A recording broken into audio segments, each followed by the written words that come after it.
Hold up, I'm gonna grab my weed chip.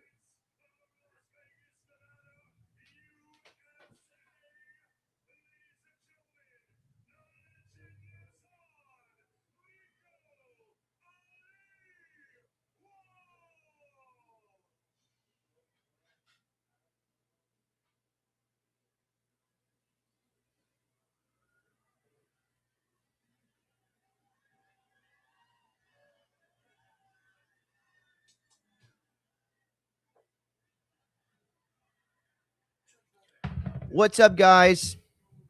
Boop.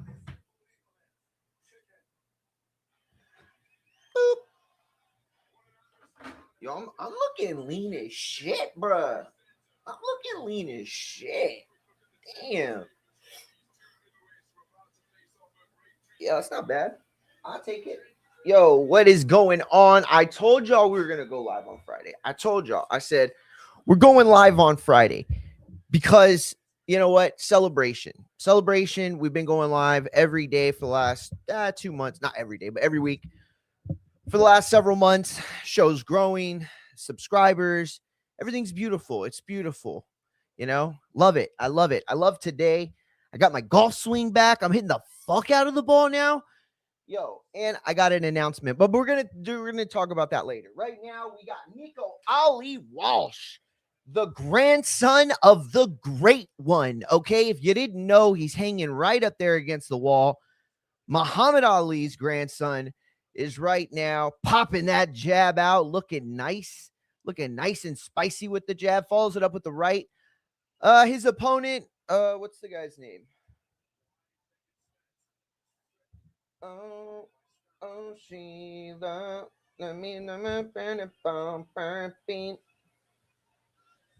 Okay, so yeah, it's a good mood day, champ. It's a good mood day. All right, so his opponent, this is a 6-round fight. Got a minute 50 left in the first. And let's see. Jeremiah Sirwada. I swear to God, it's like Sirwada, something like that. But Ali now popping the jab, utilizing a very crisp, nice jab. So if you've never seen Nico Ali Walsh fight, which I'd be very surprised because my community is very tapped in, you will know that he has lost and he has been exposed, is what, a lot of casuals will say. Look, he was always limited. He was a limited fighter. He was a limited fighter before he ever lost. Okay. I think he is fun. I do. I think that there's something about him that wants to be great. And I do think he can put on exciting fights. Is he a world beater? Never. No, there is not going to be a single world where Nico Ali Walsh ends up a world beater. But, you don't got to be a world beater to have a successful career in boxing, especially when you got the last name of Ali, right? I mean, this guy wins a regional title, and I'm sure he's going to be on the cover of a fucking Wheaties box. I mean, listen, Nico Ali Walsh can win a NBA or NBO. He can win an NABO, and Nike will probably sign him to a fucking shoe deal. Let's be real about that, right? 20 seconds left in the first round. We are watching the DAZN card, Pulev versus Gassiev, and it is for the. It's for something. Let's see. Open.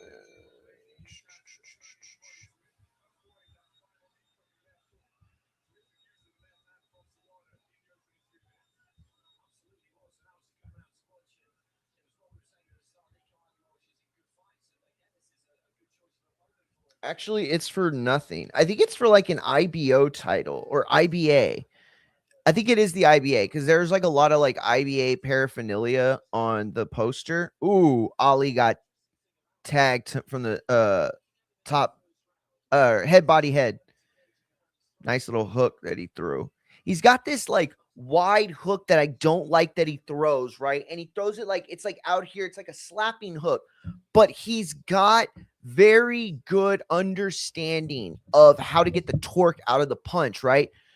So it's like if he could like shorten it up just a little bit, I really think that lead hand would be dangerous for him heading into the second round. I don't think Maxie Hughes has fought yet. I'll be honest. I wasn't really watching it.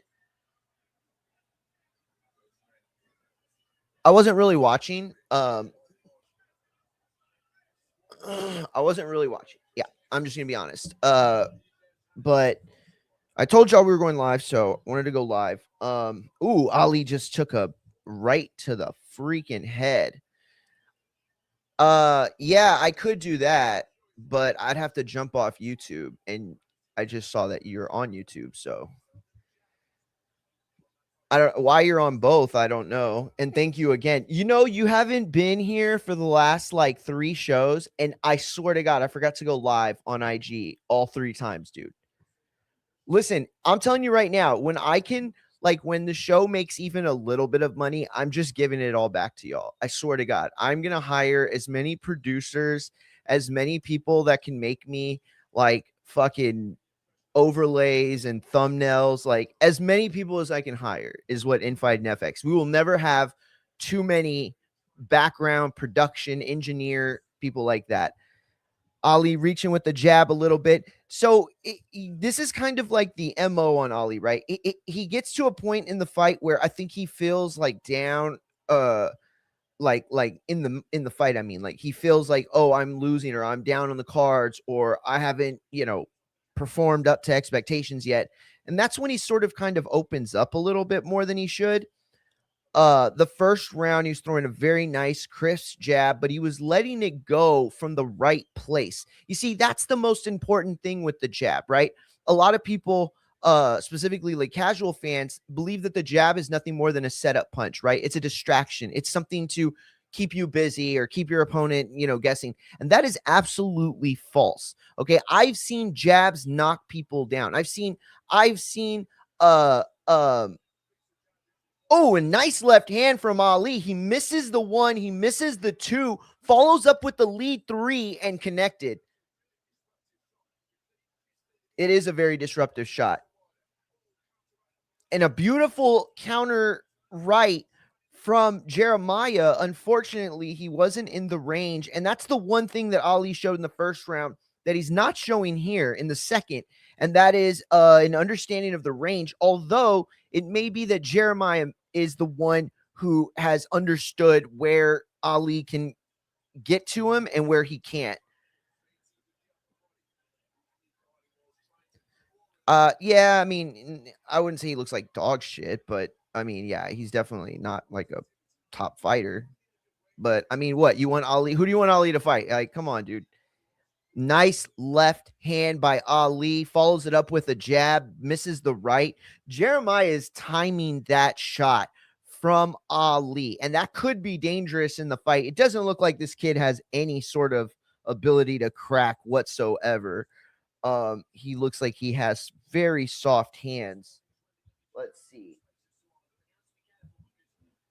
It's Serwada. Serwada. Serwada. It's a cool name. He's from Uganda, but currently resides in Abu Dhabi. Oh no, in Dubai. Nico Ali Walsh. Okay, so Jeremiah Serwada has 9 KOs in 12 fights, so he's not pillow fisted. But it doesn't look like he's getting much torque. If I had to say anything, he looks like a guy that scores you didn't see it knockdowns. Maybe not flash knockdowns, but like he takes these like weird angles. He's like overly committed to these like longer punches out of range. He throws that lean back shot a lot. Um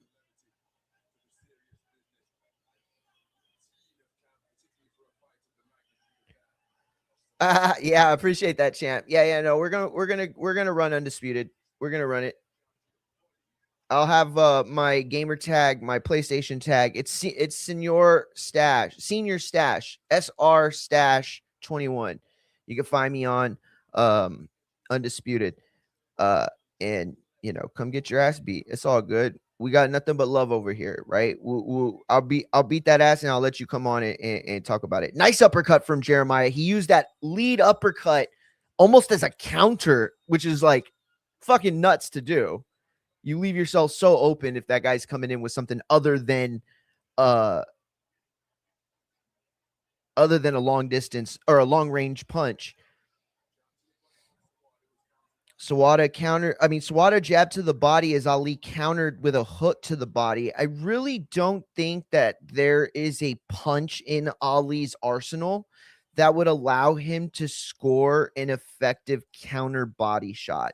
He doesn't have quite the technique to get onto the outside. You see a lot of guys like Canelo, they almost kind of like get around it, you know? So it's like not hitting you on your side right here. It's almost hitting you back here, right? And there's just a way to get that torque in it at the last minute, you know, and you get that torque into the body. But Ali is so much better with straighter punches. When he's throwing straighter punches, I feel like he is at his best version. 2 Kobe Bryant signed Laker championship basketball sell for big bucks. The fuck, ESPN? Literally nothing's happening that you're having to ruin my... Oh, beautiful left hand. And then a nice right followed up by Ali, who now throws 2 shots to the body. Yo, he looks pretty good. He looks pretty good. I mean, here's the thing. If you're watching and you're saying to yourself, this is Nico Ali Walsh, he doesn't look that great. Well, that's because you didn't know what to look for before the fight, right? If you were expecting a world beater, you were the one who was mistaken coming into this. Based on what I expected and how I've seen Ali in the past, I like the way he's performing right now.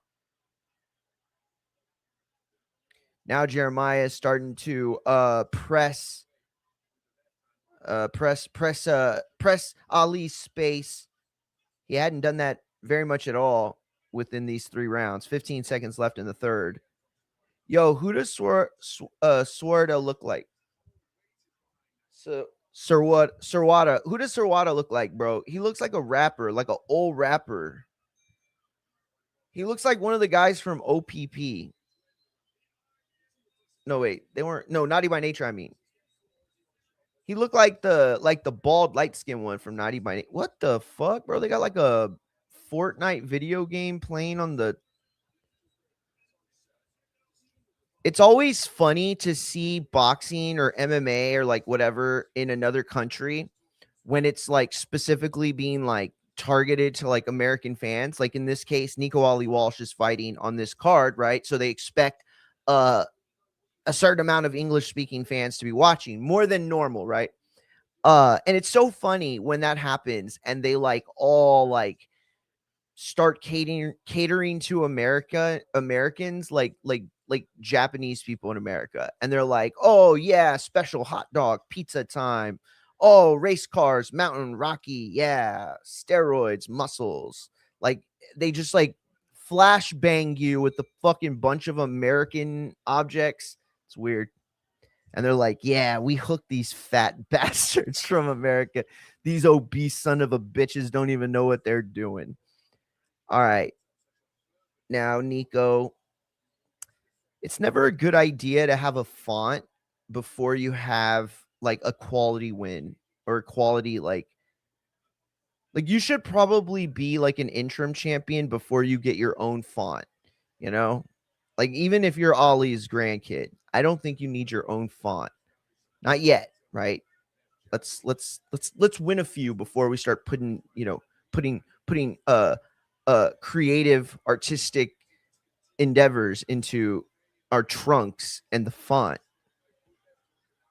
All right, now Ali pins him up against the ropes, unleashes 2 body shots, but Jeremiah gets him off with a right uppercut. That sounded weird. And Ali backed up for a moment. I don't know if that hurt Ali or if it just caught him in a weird spot, but he looks perfectly fine. So, but he got hit with it and sort of backed off. He had Jeremiah up against the ropes. It was a very favorable position for him to just give up immediately, like the way he did. Hey, I appreciate everybody that's tapped in on this Friday. Not a usual day we go live Monday through Thursday. And obviously, we'll be live tomorrow for the big John Cena finale. Please come kick it with us. I'm going to have my two younger cousins, who you may know on TikTok or IG as the Mungia Bros. Little ball players, little ballers. They're badass little baseball players. And they're going to be in the building with my cousin, their dad, and my other cousins, and a couple of friends, and my brother, and a bunch of us. We're having a big John Cena farewell party. Make sure you wear your red and blues and greens and yellows and whatever John Cena paraphernalia you may have or may not. Nico Ali Walsh took that nice shot to the body, but he ate that really well. See, the ref is warning him about that shot to the body, but that's not. He warned Ali about hitting like behind the back, like more like kidney shots, but that's not fair though, dude, because first of all, Jeremiah is pulling back in a way that kind of exposes that side of his rib cage, or I mean of his well, yeah, I guess this.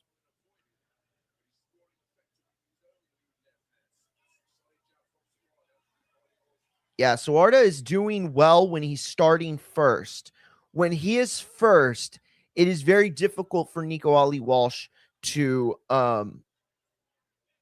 get off his own offense. But offensive sequences in which Ali starts first seem to go better for him. That said, though, Jeremiah is the one that's having more effect, or who's being more effective in breaking up Ali's rhythm. It's been a decent fight. I think this is a good learning fight for Ali. I think one of the biggest problems for this kid was that Top Rank signed him right away. And this is what I've always or not always, but after Chavez Jr., I was done with boxing and Nepo babies. And it's not to suggest that no son or daughter can be as good as their father. Not at all. Not at all. First of all, you got Floyd Mayweather Jr. out there, right? You got well, Hector Camacho is a little different, but there are plenty of instances in which the son or the nephew or the grandson or whatever ends up superseding, the other career, right? Robert Garcia, Mikey Garcia, right? So you look at that and you say to yourself, like, okay, what happened with Chavez was they put him on pay-per-view super early. I mean, this guy fought fucking Lee on a pay-per-view that was like 1999, back in the day when pay-per-views at most cost like $49.99, maybe, right? It's like half the price of like crazy domestic, like big megastar fights. And so the blueprint was there, make as much money off of these kids as you can, sell the nepotism, sell the nostalgia that their nepotism, uh, touches on. And then when they get exposed, cash out for all they're worth, and with Nico, I think they were putting him on that kind of trajectory. And if you want him to succeed, if you want what's best for him, then bringing him along slow was always going to be the way to go. However, I don't think that they did really rush him. They weren't using kid gloves, but I don't think they really rushed him either. I don't know if they knew how not ready he really was. Jeremiah got a cockeye shit. Can't you? It looked like he looking at the camera when he's throwing that jab.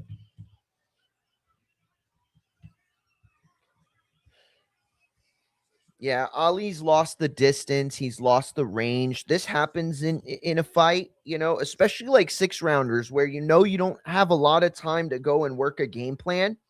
A lot of times it's kind of a reactionary game plan. If he does this, I'm going to do that.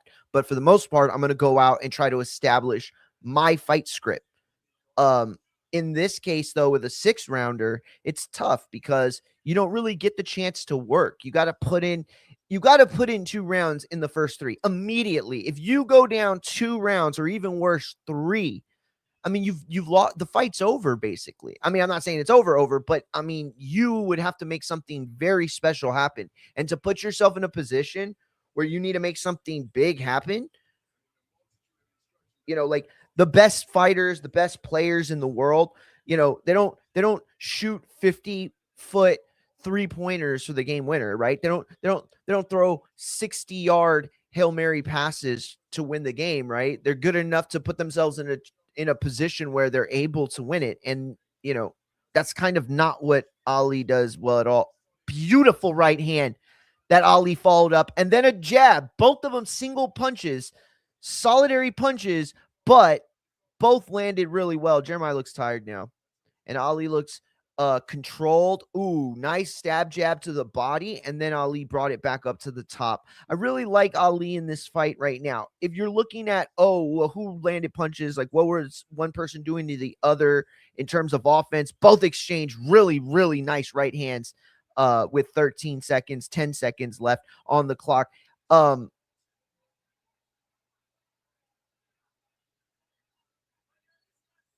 That's going to be it.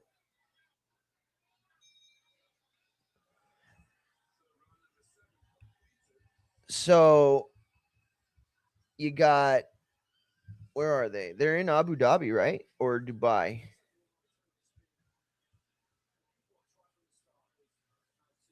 Oh, they're in Dubai at the Duty Free Tennis Stadium. The fuck? Duty Free has a shop, has a store. I mean, has like their own stadium. I thought Duty Free was like just the name of like airport shit that's like not taxed. I didn't know that was like an actual brand.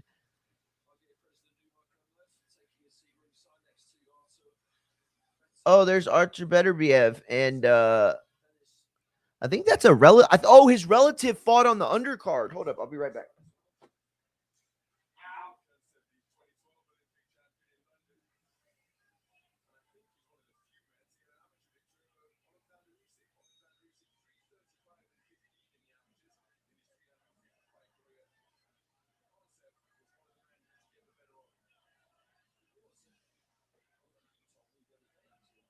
Grease lightning, you're having up the fucking door. Grease lightning, home, grease lightning. Go grease lightning, you're having up the fucking door. I'll get her ready, I swear I'll get her ready.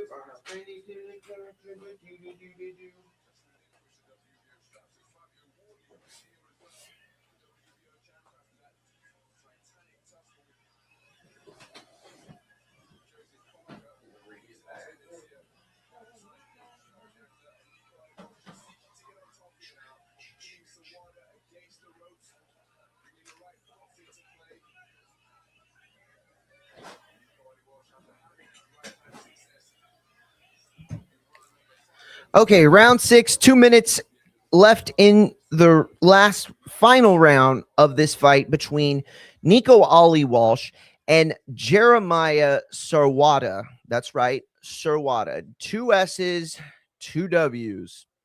No, wait, not 2 W's. I think there's only 1 W. Yeah, 2 D's. All right, a minute 40 left, and these guys are basically fighting at the same range. Beautiful step in jab by Nico Ali Walsh, who cuts the distance enough to make contact at the end of the jab. And that's what we were talking about earlier, right? A lot of casual fans, a lot of fans that really don't watch boxing or don't really know boxing, right? But are like familiar with the terminology. They believe that a jab is like a nothing punch, right? It's either just to set something up or to keep you busy or to give them a different look. No, not true. There are different jabs for different purposes, and you can hurt someone with the jab, especially when they are not expecting it to. The biggest punch you can land is a changeup, right? Because you're throwing your fastball trying to fucking nail them, right? But when you switch up the tempo on them and you hit them with something flush that they don't expect, that hurts way more than revving up, telegraphing, and letting them, giving them a chance to not absorb the punch, but roll with it, and prepare to take it, right? Prepare to absorb. Like if I punch someone in the stomach and they don't realize it's happening, bye air, your air's gone. It's if you've ever had that happen. But if I tell you I'm gonna punch you and I tell you to tighten your abs, chances are you're gonna be fine after that shot. I mean, if it's with my right hand, if it's with my left hand, then you could die. If it's with my left hand, the chances are that before you come up, the little bad guy ghosts from Ghost that get Patrick Swayze, they're gonna be like, and then they're gonna fucking drag you down because this motherfucker hurts. You want me to show you the video of when I beat the shit out of Show Kid at Border Wars in the boxing voice? I knocked his fucking tooth out. All right. Ness said he had to drive to Chicago 2.5 hours from Wisconsin where we fought because I fucked him up. Is that Terrence Crawford? That's fucking Terrence Crawford. What the fuck? Yo, Terrence Crawford, bro. Shout out to you, Terrence, bro. Don't let nobody talk that bullshit of you didn't get nothing the night you beat Canelo and there was no transfer of stardom. Don't let nobody play that bullshit. My man is out here, you know what I'm saying, flying to Dubai for a fucking nothing card. I mean, not a nothing card, but you know what I'm saying? It's not like a big ass card or anything like that, especially here in the States. Crawford on the team, bro. Him and Ali, bro. That's real talk. Hey, if you ever saw that video, because they're boys, where Nico tries to take down Crawford, because everybody wants to test Crawford, bro, right? Terrence Crawford has shown, this is going to sound crazy, but I swear to God, in all of boxing, Terrence Crawford has shown the most high-level potential to compete in MMA. Now, I know that sounds crazy, but you think about what boxing is and how it relates to MMA. You're rarely going to see guys in boxing that make you think, oh, shit, he might do good in the cage. Who knows? But vice versa, you do see guys in MMA that you pause sometimes and say, well, you know what? Frankie Edgar was one of those guys. I truly believe that if Frankie Edgar would have, at 13 or 14 or whatever age he really started getting into it, if he didn't go veer into MMA and went straight to boxing, bro, I think he could have been a world champ. Maybe not a world beater. You know what I'm saying? Maybe not unified. Definitely not undisputed, I don't think. I don't think he would have been pound for pound the best at anything. But, Frankie Edgar had hands. He had a high-level understanding of he had a ring IQ is what he had. And he understood the real estate in the ring better than most when it came to throwing hands specifically. Gray Maynard was also very good with his hands. There's a few guys in MMA that I think could have done well in boxing, right? Like guys like Rampage, I always knew they would suck at boxing. That guy's not even a great fighter. I mean, he's a good fighter. He's just more like a street fighter type of dude, right? Yo, is that kid in Nico Ali Walsh's corner? Is that the little Russian baby guy in the green suit? Is that him? The little baby Russian? You don't know who I'm talking about? What is it? Hezbollah? I think the little baby Russian's there. Oh shit. No, that kid's Puerto Rican. Oh, that's a little kid. Nope, that's a, you know what? Let's stop. Let's not worry about that guy. Yo, they're getting hot, bro. It got hot. They were mad that Nico Ali turn on when you're at home. All personal focus on it. No, bitch. It was a competitive fight. Like, I've been watching the sport long enough to know that there is a home field advantage benefit. Okay. Absolutely. And there's an A side benefit. Okay. And that A side benefit plays even bigger than a home field advantage benefit, right? So like the Cowboys play home against like the Commanders, right? And they have home field. There's an advantage there. Okay. In boxing, the geographical advantages don't compare oftentimes to the A side advantage. And if you're a guy like Jeremiah Sirwada, you have to know that you have to beat a guy like Nico Ali Walsh on the scorecards definitively. And even then, they could fuck you. Even then, they could find some crazy reasons not to give you what they want to give, what you deserve or what you're owed or what you feel you should get. Now they're showing replays where Jeremiah is just excellently and beautifully just landing these uppercuts and getting out of the way. It's like all Jeremiah replays right now, which is kind of weird, like considering the other guy got the win. I don't think that was a bad call. I mean, honestly, I think it was close enough that it probably could have been a draw. You know, there were at least like there were at least three swing rounds in that fight for sure. It was a tough fight to score because they're both throwing, they're both landing at a pretty regular clip.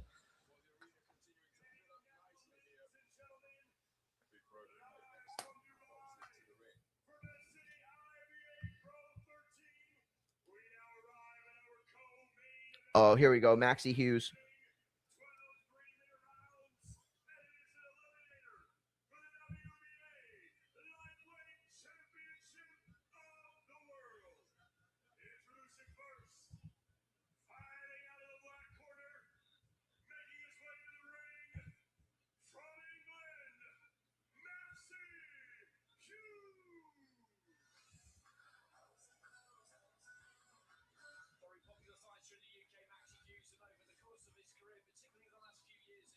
So this is a very good fight up next for those of you who are not familiar with Usmanov. He is 11-0, and this guy looks very, very tight in training videos. Very, very tight in footage on him.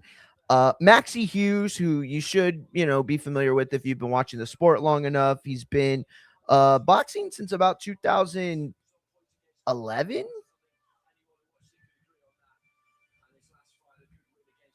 2010. He's been fighting since 2010, dude. That's 15 years in the game. That's nothing to scoff at. That's pretty fucking crazy. Shout out to Maxie Hughes, bro. 29-7 with 2 draws, 6 KOs in those 29 wins. So, not a lot of leather there, but his opponent is 11-0. That's right. This guy, 11-0, a standout amateur. Okay, standout amateur from Tajikistan, Dushanbe, Tajikistan.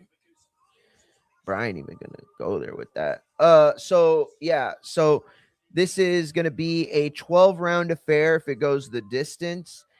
And this is a very good win for a kid that's 11-0. Now, 5 KOs in his 11 fights. So he's also not a guy. He's very technical. He's got that. He's still, I think, transitioning from like the amateur style, right, to the pro style, which is something that I think very few people outside of boxing understand. It's like people think like boxing and MMA are the same fucking sport. Literally, they're like, oh, you throw punches. Oh, well, then they're the same sport. Oh yeah, so is basketball and volleyball, right? Because they're played on a court and they both have nets and a ball, right? So they're the same fucking sport. No, you moron, they're not.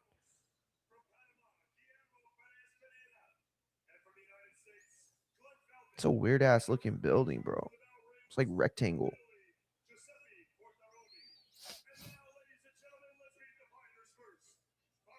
Meet the fighters first. You've been talking for 2 minutes, champ. I like that there's like a no nonsense fuck around entrance, right? Like, bro, I love the theatrics of a big card, right? But it sometimes feels like Rider Season thinks every card's a big card. And they put these huge events on, and you're like sitting there for like hours. Like, dude, I turned this on to watch boxing. Okay, not Pitbull sing a bunch of lyrics in English and Spanish to a crowd that speaks neither. I mean, I don't know. I just don't give a fuck. All right, let's go. Hey, bro, real talk. I know Usmanov is going to get this win. Like, it's just probably, oh shit, he got he got Kraftstoff as his manager. The German, I think he's German. Yeah, that guy's really smart. He's handled some outside of boxing careers too. I think K1, he had some guys in K1. All right, now here he is. Bacador, I think.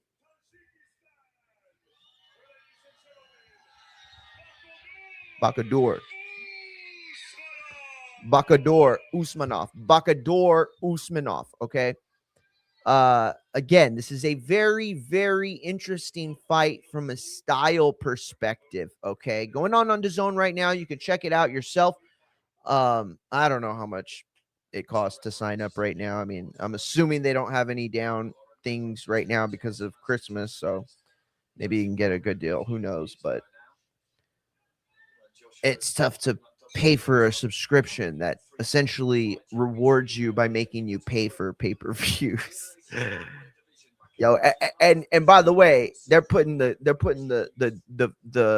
foot to the throat of everybody, right? Because without Dana doing pay-per-views, the market will change. There will be, I mean, depending on how long, like let's say this whole Paramount thing's a fiasco. I don't think that's going to happen, but let's just say it was, right? That might, shit the bed hard enough that, the people in the next room got to smell it, right? So that could happen, but I think ultimately it'll be a successful event.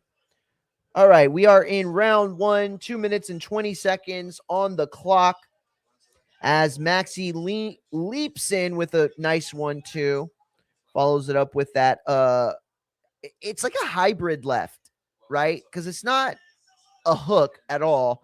It's also not an overhand, but he has a lot of loop to it. It's not as straight as you would want a straight to be, as straight as a cross should be.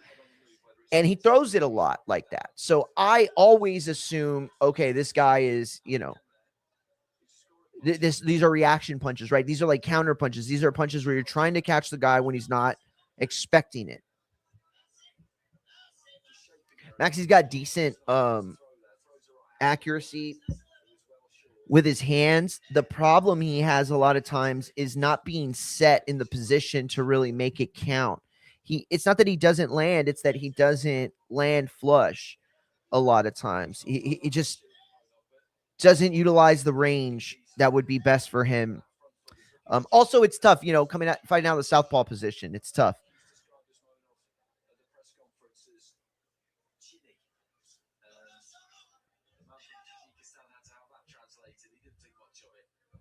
Usmanov, he called him Chinny. Hey, they said Usmanov got mad because Maxi Hughes called him Chinny, and then they had to translate it because he didn't know what the fuck it meant.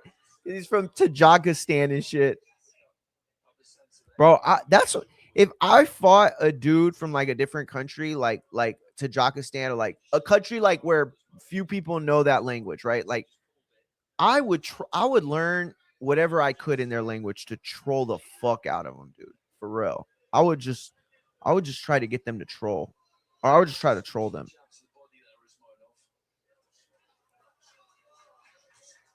Bro, how old is this kid? Yo, Usmanov is 27 going on 49. This man looks like he's got 3 kids, 1 at soccer practice, and then 2 that he has to pick up from daycare at 5. Yeah, he actually negotiated to try to get the fight to 10 rounds because they have a PTA meeting right after this. He looks like a bald fucking dad is what I'm trying to say.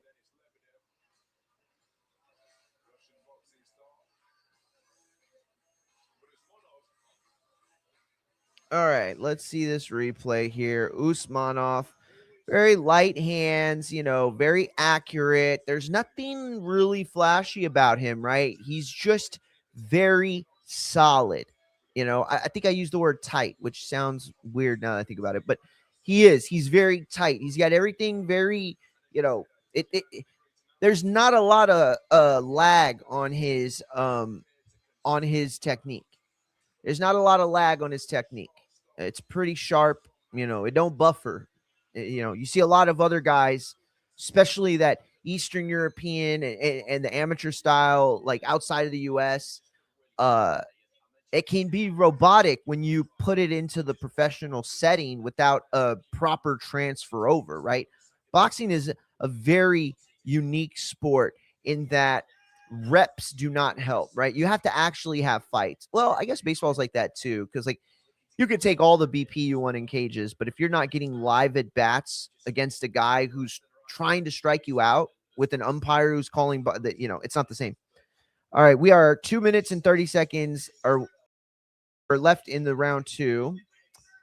Um, they are fighting at a very safe range right now as Maxi Hughes takes a step in and lands a left to the guard of Usmanov. Beautiful slip from Usmanov. He's very wildly is not the word. Oh, a nice left from Maxi Hughes. He lands straight across the chin. Oh, that's what I was gonna say. I think Usmanov's gonna win. I think he probably will win, but I'm going for Maxi Hughes, bro. I don't like doing that. Like I shouldn't go for anybody because it's like I'm trying to be impartial. But bro, I like Maxi Hughes, man. He's just such a I don't know. First of all, he seems like a dude you can have a beer with. That's first of all. That's an important thing for me. Like if you're my homeboy and we can't have a beer together because you're either an obnoxious drunk or a bitch, then it's like, bro, I don't want to kick it with you. I just go kick it with my wife. No, I'm just playing. I'm just playing. She's not a bitch all the time.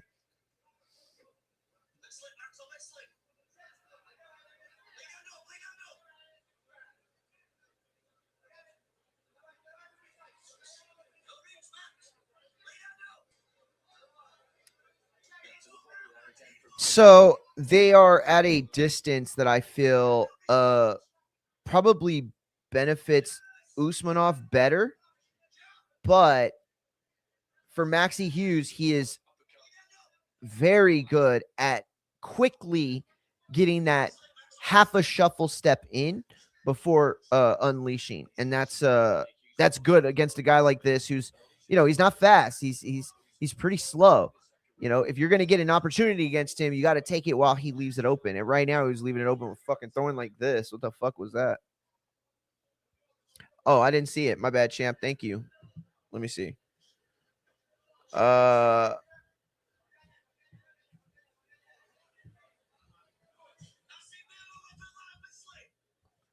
I don't know. I don't know. I can't even tell. I don't know.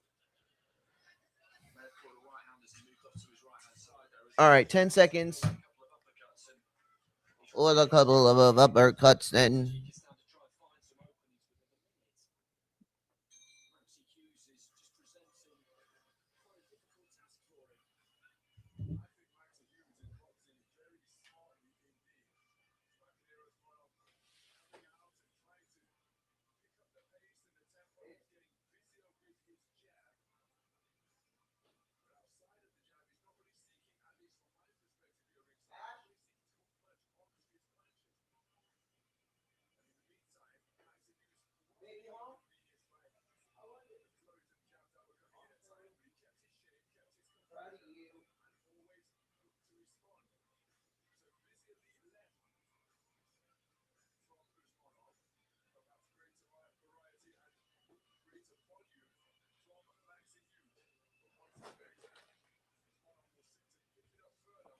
Fuck.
Fuck, man.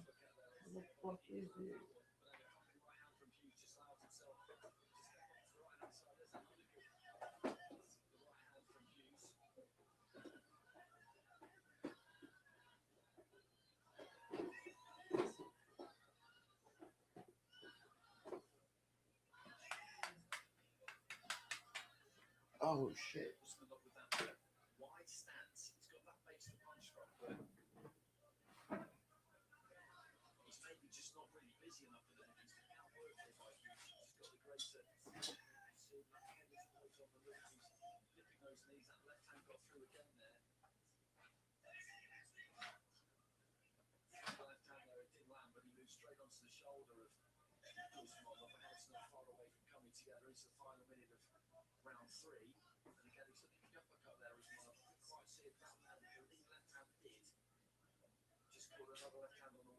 Oh, dude, where the fuck is all my shit?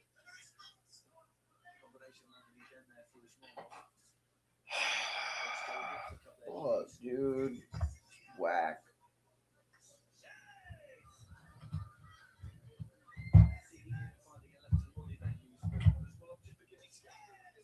Damn, dude. I don't know where the fuck my thing is for my.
Damn, dude, I can't find my fucking camera thing to screw into my what's it called?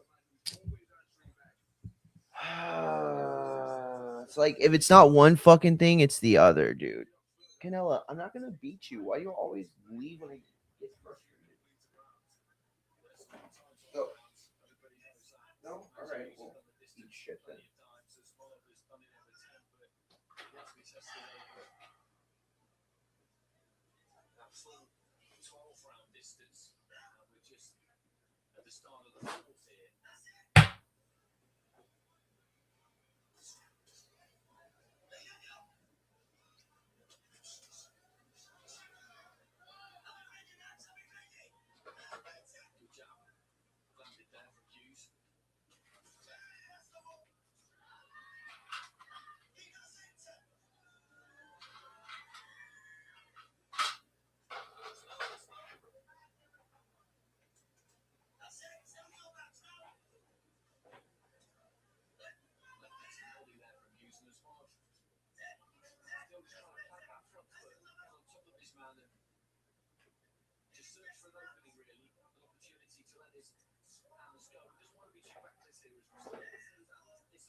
I can't fucking find it. Bullshit. All right. Anyway, we're in the fourth round, minute 40. Damn, dude, I'm fucking pissed. I swear to God, like something always, it's like always disappears.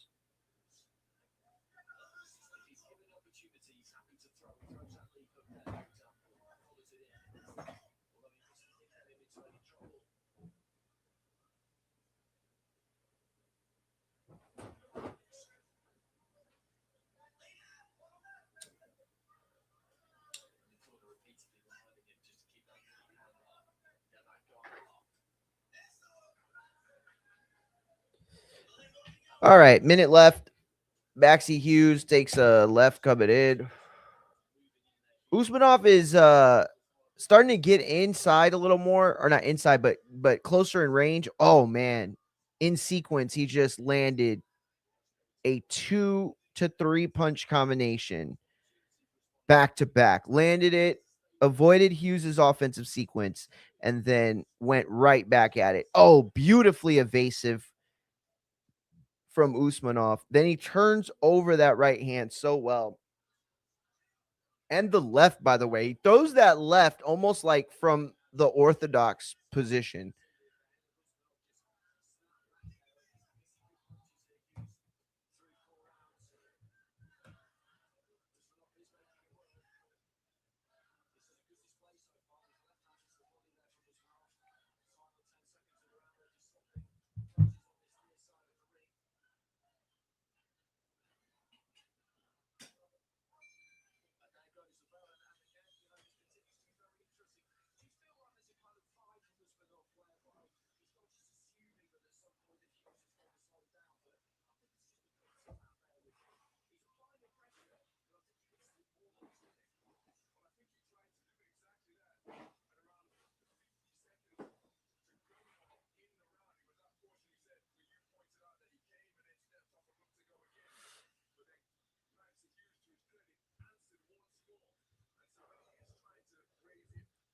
I didn't get to see that full round, and it sucks because that was a very interesting round, what it looked like to me on live, because you had Usmanov doing the better work from a perspective of establishing a workable strategy that leads to a winnable fight script. But Maxie Hughes has landed several opportunistic punches that weren't necessarily counters, but moments where he's applying the pressure off the back end of a ramped up Usmanov, you know, combination sequence. So, it's tough to say who won that. Only seen like, you know, probably a minute 20 of that round, but certainly looked interesting to me from what I did see.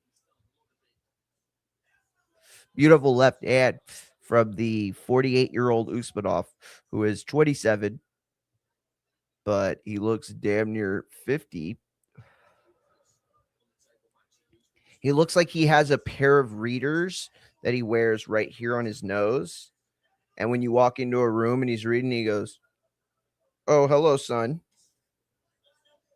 His son being probably like 19, even though he's only 27.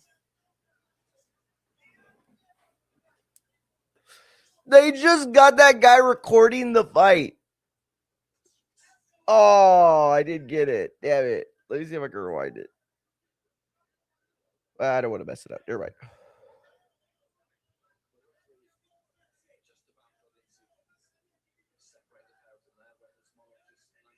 Bro, the ref looked at him so pissed off when he had to break him right there.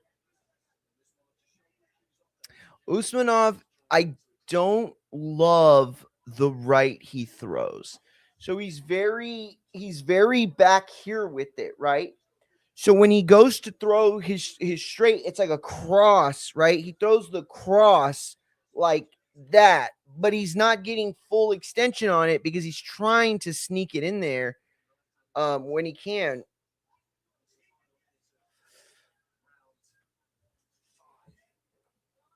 God damn it.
Ooh, beautiful body work for Baxi Hughes.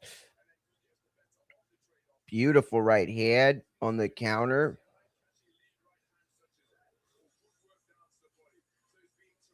And Usmanov, like, he's putting the punches together well. It's just that there's nothing behind them. Like, he's trying to score points. He's not trying to hurt his opponent, right? You got to make, like, if you don't give Maxie Hughes a reason to stop coming forward, he's not going to stop. Like, you're not going to get him off of you. You're not going to get him into retreat mode. He's not going to stop trying to find an opening unless you hit him with something that's going to make him think about rushing in or leaping in or taking, a few quick steps in before unloading an offensive sequence. Now they trade.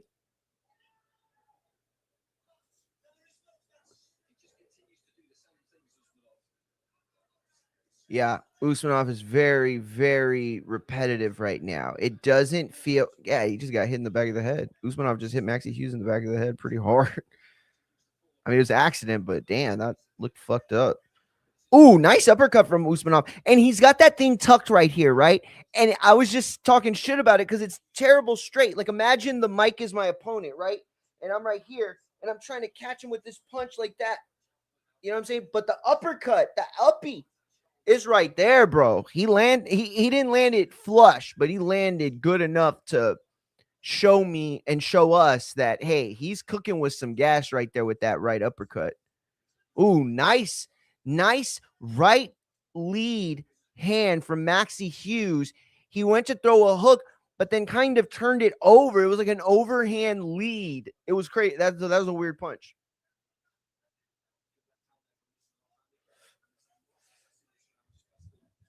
Yeah, I'm live on TikTok. Am I not live on TikTok? Let me know. I can't check it right now. Um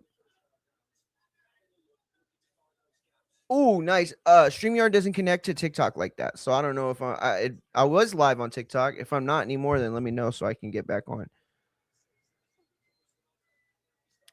We are 50 seconds left of the 6th round in a scheduled 12 rounder as Maxie Hughes fights 11-0 amateur standout Usmanov in a fight that I'm picking Maxie Hughes. I said at the beginning, I'm picking him, man. I fuck with Maxie Hughes, bro. He's a fighter. He's a good fighter, I think, and he's fun, and also I think he's got balls. So also Usmanov is like talented, but he's not like the most entertaining, right? I mean his style, although he is letting it go pretty decent here. It's just like he's putting like nothing on his punches. There's just like these very soft-handed kind of like, throw out. It's like a lot of people, right, don't actually know how boxers punch. And essentially, their hands are almost open until the last moment a lot of times. You kind of squeeze it on the way, like you want to leave it fast, right? You want to leave it quick. Uh And some boxers won't even close their fist all the way or even barely, right? Just to make the contact, right? Just to show them this is where I'm at. This is where I could get you from. And I believe that this lack of knowledge led to what people refer to as Glovegate, which was a huge made up conspiracy by a bunch of fans who, did not understand the styles enough to realize that their guy was beat. He was never going to win that fight against Fury. They could have fought another 10 times and nothing. He would have had nothing to offer him. Wilder had the same opportunity he had in fight 1, fight 2, fight 3. In all the fights, he had the same chance landing that one big punch, but Fury is levels ahead of him, always was. So they had to they had to create this thing, right? This glove gate, and make it seem like it's actually a thing, right? But it was because Fury's gloves, yeah, they looked a little wonky, right? But them not understanding, yeah, they're bending back because his fists aren't closed. Like, yeah, were they a little off his glove? It looked a little weird, sure, but that didn't mean that the gloves were altered. That didn't mean that padding was removed.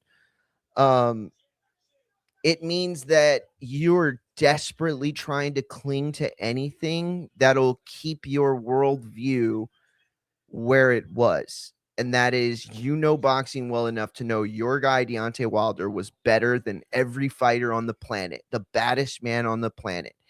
And you were mad that guys like me told you, no, you're wrong. I'm sorry. Yes, I'm American too. Yes, I'm a proud American, but I'm just not a liar, right? And not a fucking douchebag.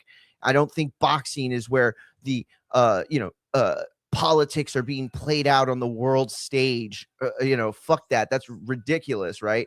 They try to make it into this like American thing and a black thing, and at the end of the day, it was a you're fucking wrong thing, and you can't get over being wrong.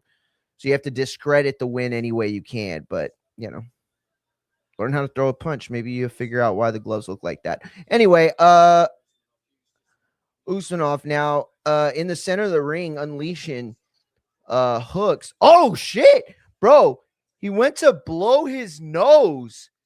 And Maxie Hughes took full advantage, as he should. That was a big, big mistake from oh shit.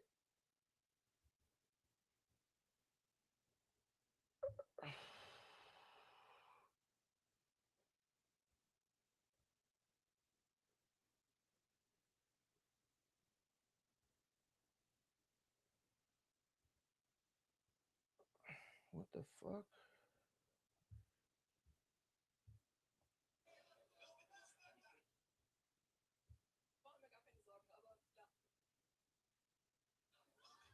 All right. I'm gonna send D the link right quick.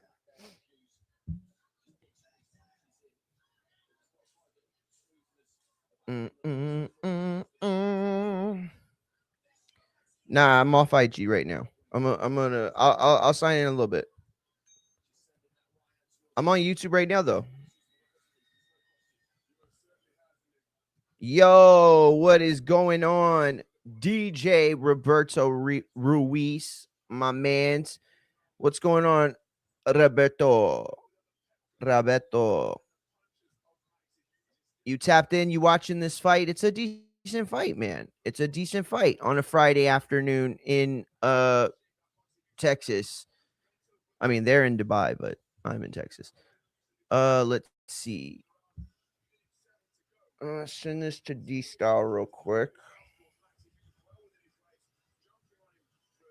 Who do I have winning? I'll be honest. I think Maxie Hughes has landed the better. I think he's had the better offensive sequences in the fight. I think he's landed the harder leather. But I mean, it's tough to say. I've probably missed like a quarter of the fight just looking for shit. What's today? The 12th, right? Show link 12 12.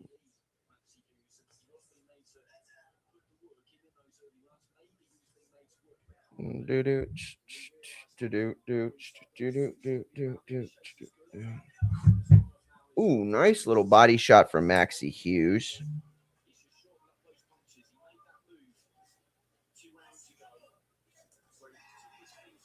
Beautiful left from Maxie Hughes.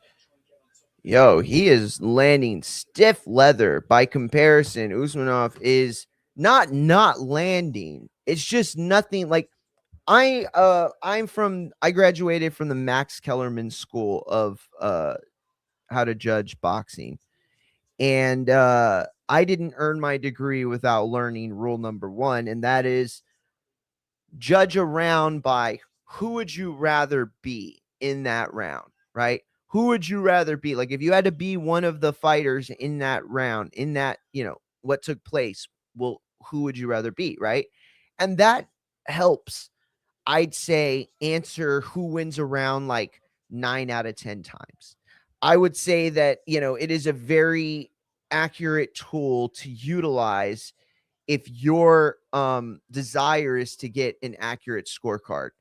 Um, especially if you're having trouble with swing rounds. And there's no like my thing is I hate the people that go online and are like, this is my scorecard. Like, okay, fuck, I like fine. I mean, that's cool. You want to share your card, but like don't make it sound like it's the end all be all. Don't make it sound like for some reason your scorecard has more weight than someone else's, right? Like I remember we used to do that at the Boxing Voice, and it just felt so douchey, because we had like a whole commission of people that did like pound for pound. Like the Boxing Voice used to have its own fucking everything.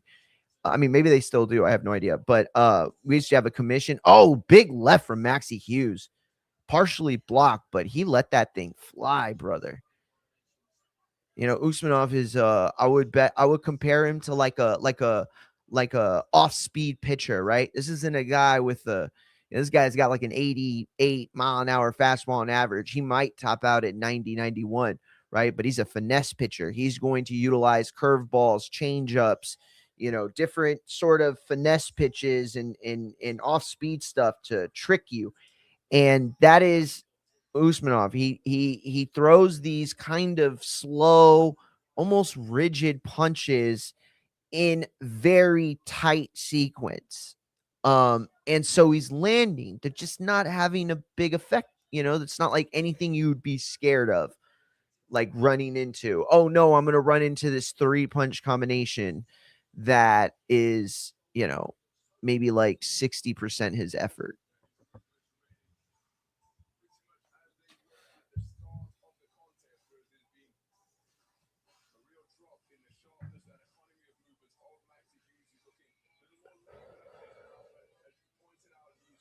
Uh, uh, down, down, down. Yeah. Ooh, Usmanov put a nice little sequence together. These punch combinations are effective because they're short and they're tight, but they're not damaging.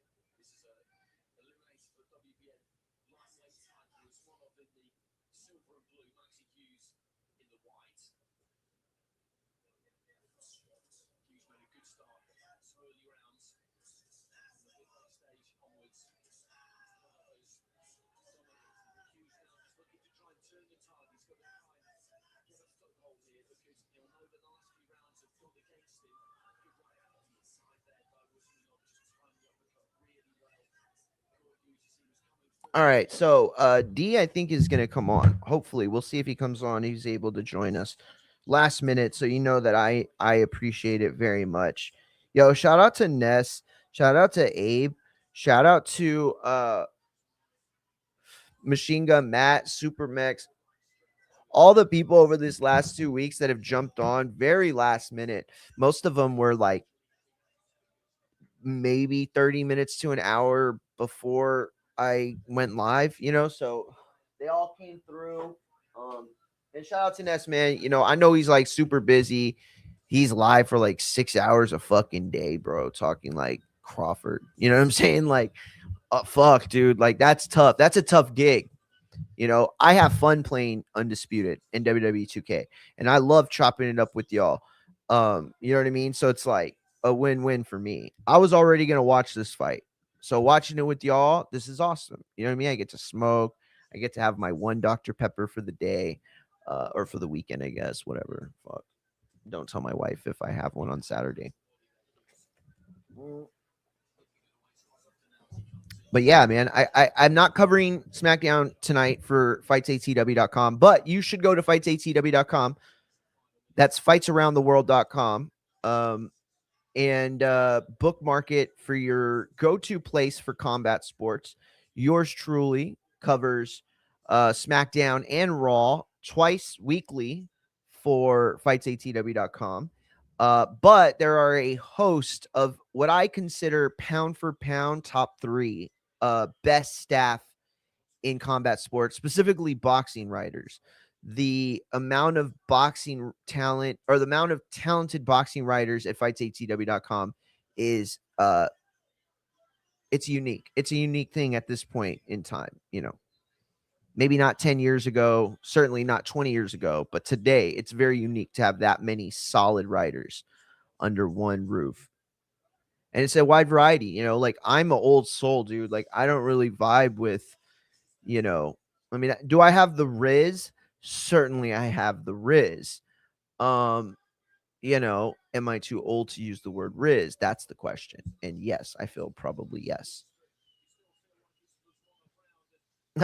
That guy's bored as shit. The girl's picking her nose on camera. You got fucking got in 4K, bitch. Oh, and I got it. Oh, you got caught in motherfucking 4K. You got caught in motherfucking 4K. Picking your nose next to your man's. And now we know that you put boogers in his hands. Ooh, yo, Maxie Hughes got hit with a body shot. Left combination. Brutal. Oh, man. And that's the thing that the commentators said in this fight that I think is very, very apropos. And I also think they nailed it.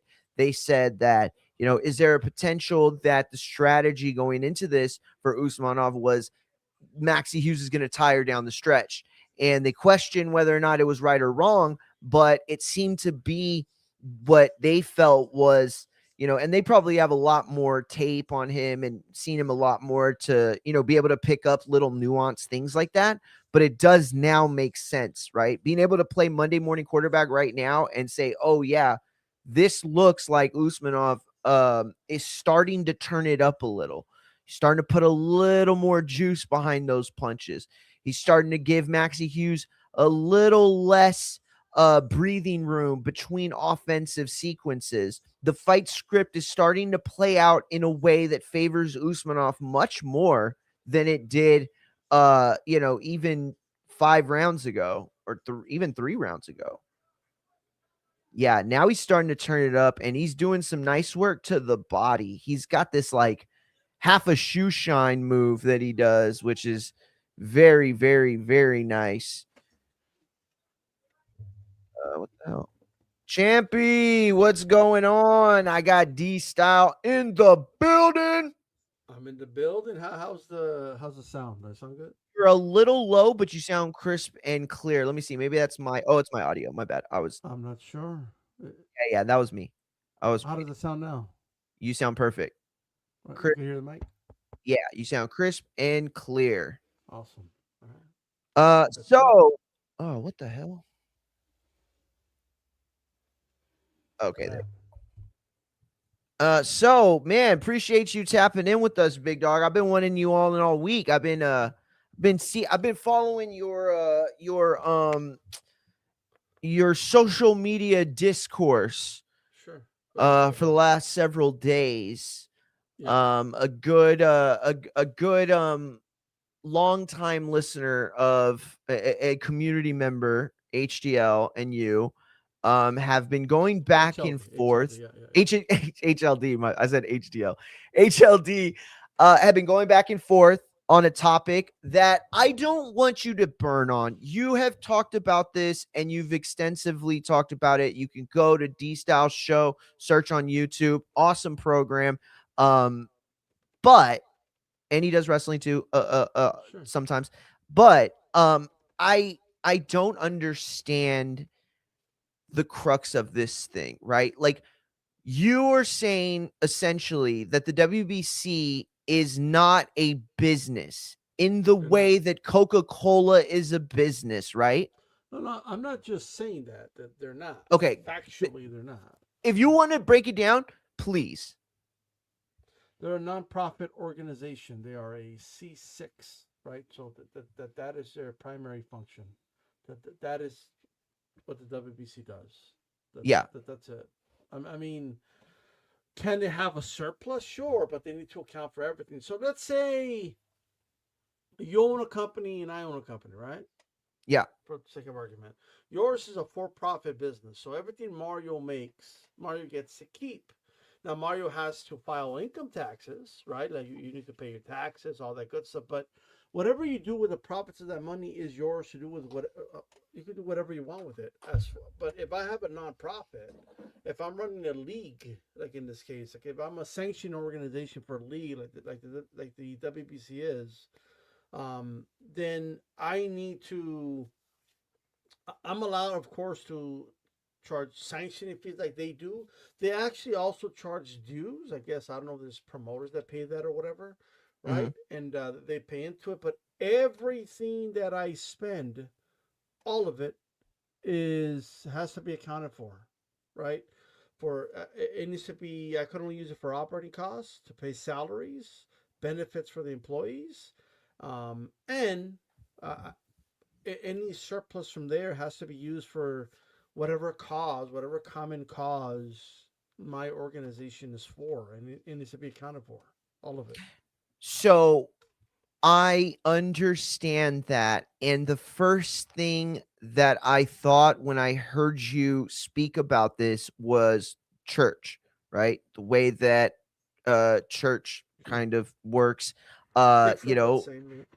okay, yeah, exactly, right. And my only really understanding of it is like Scientology documentaries, right? And like Yeah. understanding like how big that was, for their religion, and that they probably wouldn't have survived if they didn't get that code or extension or whatever it was. And so it does work similar to that, in which there are no real profits. Anything that is made goes back into serving the same institution, correct? Should, yeah. It should. It should. Now, if they were a business, would there be more accounting for what it comes in and what goes out and things like that? Are businesses held to a more scrutinized set of terms and understandings than these? Well, I'm yes and sorry, say it no. one more time. What was it? What did you call it Okay, so again? when you're a The nonprofit number? organization, right? Uh-huh. It's a C6, but C6. Thank you. um, when you're a nonprofit organization, right? You're tax exempt, right? And you get to keep and enjoy tax exempt status. Now, in order to keep tax exempt status, right, the WBC has basically they have an exempt status that they have, and that has to do with like because of what the type of organization that they are. As I mentioned, operating costs, salaries, all understandable, and then they have a mission statement, right? They have to use all their money has to be allocated towards this, and this is, and I'll read you their mission statement word for word. The World Boxing Council is committed to supporting the development of amateur boxing programs and providing high-level services to amateur boxers. The WBC, hold on, give me a second. This is the wrong one, right? I apologize for that. No, no, no, no big deal at all. Okay, I found it. Right. Hey, I'm Well, live for I'm live for the, two and a half hours they here. can So actually get they actually do get involved with that as well. So this is actually a broader form of the statement. Actually, it's not the wrong one. So I'll just continue reading from there. The WBC Amateur Committee is dedicated to organizing well-run tournaments, assisting in training and equipment, providing medical and nutrition information, and offering advice and education. The organization aims to present the highest level of sports entertainment and support amateur boxers. So this is from their amateur program, by the way. So I don't mhm. even know why I brought this one up, but Well, I, I hey, I think that overall the main like point is being grasped, and that is that the difference is clear right, between a business that is about making profits, that answers to shareholders and has board members and the whole nine yards, right? right, right. Versus an institution like this that is not as regulated, is not, it doesn't as adhere to the same sort of standards, and also very very much is not meant to be profited off of, right? um there I were finally got it, by the way. So go I ahead. apologize for that. So No, no, no, no this problem. is their mission statement. The World Boxing Council.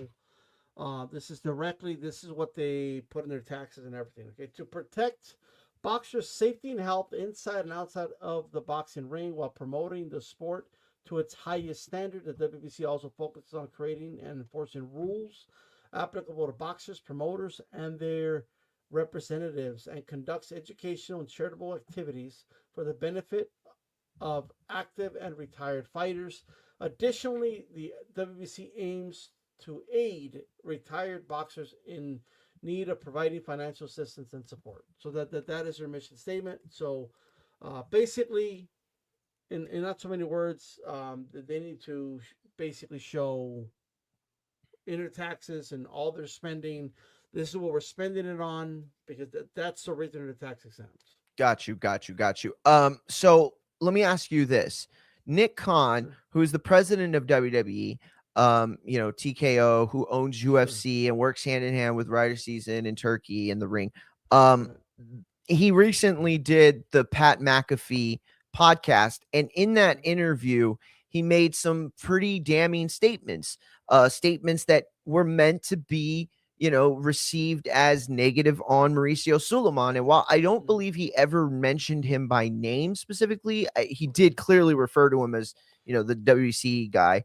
Um, Yeah. in that interview, he mentioned WBC president Mauricio Suleiman expecting certain accoutrements, expecting a certain accommodations, more than Yeah. would Yeah. expected. So they were willing to do a hotel, but he wanted to stay in a nicer hotel. And again, this is all accusations that have been made by Mm-hmm. one side. And then, oh, he needed a car or it wasn't big enough, and he needed this and that. And then he needed front row tickets and they had to be front row. Right. And so all these things that the rest of boxing already knows, right? Oscar knows we got to give Suleiman these tickets, right? Top Mm-hmm. Rank knows, okay, we got to give Mauricio this, or WBC is going to expect that. Right. But these new guys in town, he came and he wanted to make it very clear this is the way it's going to go. From what you are saying, from your perspective and everything that you have been covering and talking about for the last 6 days or so, is that wrong? Does that cross a line? More than a moral thing, like more than like people trying to virtue signal, does it cross an actual line, do you think? Asking or expecting I those mean, kinds of accommodations? look, if I'm honest, if I give a balanced kind of perspective here, keep in mind that look, Khan knows who Mauricio Suleiman is, right? He knows who he is, right? He knows Yes, Eddie Hearn is Eddie Hearn and not Edward Hearn. Like he knows this. Not absolutely. but He the worked in reason boxing before WWE, if people he's didn't know trying to that. disrespect them, right? He's trying to show like they're so irrelevant. I don't even memorize their names. We don't need them. That's what that's about, Low right? bro in him. Yeah. So I mean that is what it is. But look, this whole sport, the entire sport of boxing is so full of shit. Like it nobody follows the rules. No, no, no, like it's not a sport where I could say, yeah, let's totally stay moral about it. So it should like it's just a matter of opinion. Should Mauricio Suleiman be getting this special treatment, suites, accommodations, so many amount of tickets for the fight? That's a matter of opinion, I guess. Like you know what I mean. If he does, he Is it doesn't. though? Is it though? It's Because listen, irrelevant to me. But I well, go ahead. listen, but okay, from this perspective, right? And I'm not trying to make this political at all. I'm just trying to use an example, right? Like, Sure. I don't think our president should be able to make fucking bitcoins and meme coins and profit while he is in the presidency, right? A little Afterwards, you different, want to do whatever yeah. the fuck you want, do whatever the fuck you want. To me, it crosses a line. There is a line that's beyond morals, beyond virtue, and there is a right or wrong here based on the way America works, based on the way that our Constitution is fundamentally set up and the beliefs that we have had for decades and decades and decades, right? Absolutely ruptured by the idea of a sitting president profiting off of that office. So then I ask you now, in that perspective, is Mauricio Suleiman not profiting off of his place in a nonprofit by asking for accommodations beyond whatever is being given to him? I guess what I'm saying is, who's to say where a president of a sanctioned body gets to stay in Las Vegas during the weekend of a Canelo Crawford fight, right? Like I don't know who's the arbiter of that. Like I have no idea is what It's I'm a trying to say, fair point. right? It's a fair point. It does seem like if Mauricio is used to that, those are the type of accommodations he gets for that level of fight, and then TKO, in this case, Zuffa Boxing, is giving him a lower standard of accommodation, and he brought it up to their attention. Therefore, Khan is bringing it up. Look, I'm not the biggest Mauricio Suleiman fan, but it's clear to me that was brought up as a smear, right? Like I'm pretty sure Khan didn't stay at the Motel 6 that weekend, right? No. I'm sure neither did members of TKO, but um, I think where Mauricio Suleiman stays on fight week is, I think there's a bigger conversation to have, right? And it's what I mentioned in the former here. Like, what, why would it be normalized for him to feel this way in the first place, where he feels entitled to this money, right? Mm-hmm. Who has enabled this behavior? And me, given the amount that everyone else has to pay their expenses, right? Um, why can't their sanction, what they're already getting in the sanction fee, cover their hotel and all that? Like you know what I mean? Like it's, I, I I find that strange, for sure. But I don't know. I don't know if that's out of the normal or not. But Yeah. I that's just the least of my issues with Mauricio. Does it show a pattern of his character? Sure, but my biggest problem with Mauricio is the fact that, I mean, that pales in comparison to, I'm looking at their tax forms, and so you have about 1.5 million allocated for salaries. Some may say Usmanov that, won, by the way. what's that? Oh, I was watching the Maxi Hughes fight, and Usmanov beat Maxi Hughes. Gotcha. So I mean, so 1.5 million for salaries, 400,000 for travel, about 120,000 for, the um for like their meetings and stuff like that. And but all that's cool, but then I look at the other, and it's at 2.2 million. Damn. What's the other? Other? What are you spending? Like, what does that mean? Like, So what and is that total? I'm sorry, I should have been doing the math. well, the total is like over 5 million, right? Yo, But that's like crazy. 1.5 million is going to salary, and 2.2 million is going to other, Yeah, that's almost half of your. right? So 41% is on other. What is that money going to exactly? How do we not know that they're not running a slush fund and using most of that money to pocket it, right? So I'm not all that concerned about him demanding a suite during Canelo fight week. I'm concerned about the money he's receiving. What is he doing with that money, Yeah, no, right? no, no. I agree. And here's the thing. To me, it all kind of speaks to itself because I Mm. remember when the FIFA scandal happened. I remember when that story broke wide open, and Sure. then HBO did the Real Sports segment on it, and to find out the level of corruption that was, I mean, they were a mafia. They were basically a mafia. That's what the FIFA organization was. They do Mm. shakedowns. They did, they threaten people. I mean, not with their lives and stuff, but in other ways that would hurt their professional career within soccer. Like it all speaks to that to me. And how many of us have seen those documentaries, right? That documentary, the one with Don King, right? And what did we see? We saw the IBF taking a fucking bribe, dude, like Yeah. on camera. You know what I'm saying? Like this was a thing that happened not very long ago. People think that, this mafia mob stuff that happened, it was like in the 50s, in the 60s, in the 20s, in the 80s. No, dude, that shit happened in like 98, 2000, 2001. You know what I'm saying? So I want to ask you this. There Sure. are, because you're talking about what matters to you, what's resonating to you and stuff like that.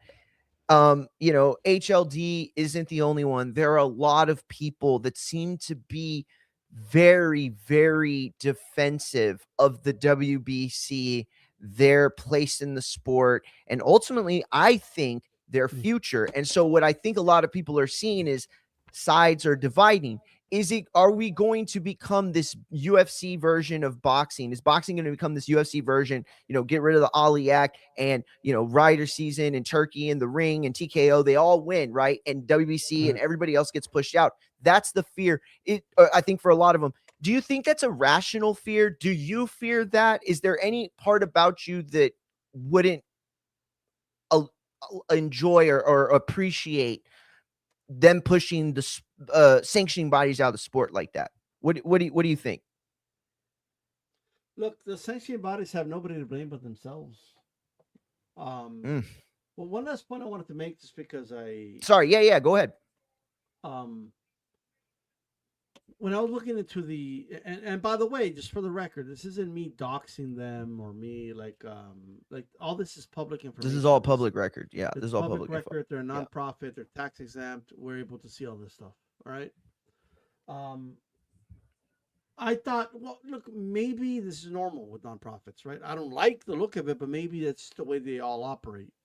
Fair. So out of curiosity, I looked into there's like this rugby league, right? That's also runs as a C6. And I'm looking at it, and the way, it just puts the WBC to shame with the way it just itemized all of their spending, right? It's just beautifully itemized. You see all the spending at the very end. They had I think it was like 15,000. Damn. In other, right? The 15,000 was on the other. That's it. Out of 11 million that they received, right? So I'm looking at this, and more than double what the WBC received, and they have this low amount. And then I thought, well, maybe. Because I'm a critical thinker. Sure. I'm like, okay, well, maybe this is the way. Maybe it's just different because it's a sanctioning body for boxing. This is a rugby league, a little different, right? Yeah. So then I checked out the IBF, and again, the IBF itemized everything beautifully. It's all on my Twitter, by the way. People want to see it. It's just beautifully itemized, and at the very end, and I already forgot the number off the top of my head. I used to have a better memory, but I used to be better at chess too. But I think it was like 26,000 or something like that on the other. Wow. And they had everything. What a discrepancy. What a discrepancy. These aren't small, these aren't oopsie numbers. These aren't, accounting miscalculation. These are giant percentage jumps. Right? Look, I could see somebody say, what does that matter? It is what it is. What is it to you, right? Well, I can't imagine anybody being so dim to ask why that would matter. Yeah, but let's just address. Let's assume there are. Absolutely. Right. I like your logic. So the only reason I even looked into this, to Mauricio Suleiman strips Terence Crawford, is to dunk on HL. No, play HLD. Yeah. He gets on this high horse, and he's over here shaming the man, right? Most of this was going to go to the Jose Suleiman Foundation and all this other stuff to help retired fighters, basically calling him a piece of shit for not giving them money so they could help retired fighters, right? And, at first I was thinking, my first kind of hypothesis was, well, you're not a charity anyway. You're a freaking sanctioning body. Collect the sanctioning fee, cover your operating costs, right? But then the more I looked into it, I'm like, well, they do have a mission statement. I read it to you, right? The second one, that was correct. And okay, it's fair game for them to charge in order to spend on this stuff. He's saying he's going to see that over 200,000 of what Crawford's 200,000 was going to go to this charity, right? So I wanted to see the allocation. I wanted to see how that money is dispersed. So then I saw reports. I saw some people put out, well, only like 900,000 in the last 11 years has gone to that charity. So I started questioning. Okay, well, I don't know. Maybe these people are wrong. I mean, maybe they don't have all the details. Let me just look at their tax filings, right? They're a nonprofit. That's what I did. Sure. I looked into it. I'm looking at their expenses. I'm looking line item. So far, so good. And then I get to the other, and I'm like, this isn't adding up, bro. Like, it's not adding up at all. And other nonprofits put the exact salary, by the way. I don't know if they're required to or not, but they put the exact salary of their CEO, like the people running it, right? The WBC just has a very vague 1.5 million for employee expenses, and that's it. So we don't even know what Mauricio was getting, right? And maybe we Yeah. don't need to know that detail. I'm sure Mauricio has to file his own taxes separately, right? Yeah. But what I'm looking at is that plus the 2.2 million, and we're looking at half of what they take, really not being accounted for. Like, we don't know what that money goes to. So if you're going to be making claims that you had to strip Crawford because you really need this money to give it to your foundation, but I can't really see any evidence that you're putting most of the money to the foundation, then I have to naturally question, what's going on here, right? What and where does the Terrence Crawford's or not accusation, is it true? His criticism of WBC's fee being higher. Now a lot of people, and I've seen, Sure. going back and forth with you talking about the brand and what the brand is worth, while others criticize that, having pictures of Ali and others on your belt help things, right? Where does that fit into your narrative? Let's touch on a couple of things, right? Like, go ahead. I'm sure you've heard a lot of this, and a lot of people are talking this way, and it's, oh man, how do you think you got there, Crawford? They ranked you. These sanctioning bodies are important. They help these fighters on the way up, and once you make it, once you get your big payday, you tell them to fuck off. That's wrong, right? Mm-hmm. My only problem with that argument, right, is that, in all seriousness, they're a nonprofit, bro. You're not here to get it. Like, that argument is an argument of return of investment, right? When Mauricio Suleiman says, I built statues in a ring, I built a special belt, the WBC invested a lot in this event, so that's why we charge what we charge. And it's like, okay, but you're not supposed to be trying to get a return on your investment here. Like, that's not the way you should function as a company. That's number one, right? Because you're a nonprofit. Second, I think you directly asked, about the WBC getting more, Crawford making that argument. Honestly, all I gotta like I don't like to answer questions with a question. I don't. But asking this question, I think, answers the question, and that's, why was it good enough for the other three sanctioning bodies? Why was it good enough for the IBF? Why was it good enough for the WBA? Why was it good enough for the WBO, but not good enough for Mauricio Suleiman? Right? And this is where the sweet thing comes in, right? Like, it's not that I care about the sweet, but it could kind of tell you the character of Mauricio and his entitlement, right? I think he believes that WBC is more valuable than the other three sanctioning bodies. You know what I mean? Yeah. So like that's just the way it is, bro. A fighter has a right, and I'll always be supportive of a fighter negotiating their worth and negotiating their sanctioning fees. Their own bylaws, their own rules say you can negotiate them, right? And if it was good enough for the other three, why wasn't it good enough for the WBC? Why wasn't it good enough? Yeah, I think that's a big part of the question. If you want, like, this is where my opinion comes in. I think the greed of Mauricio Suleiman is the only reason we're having this conversation.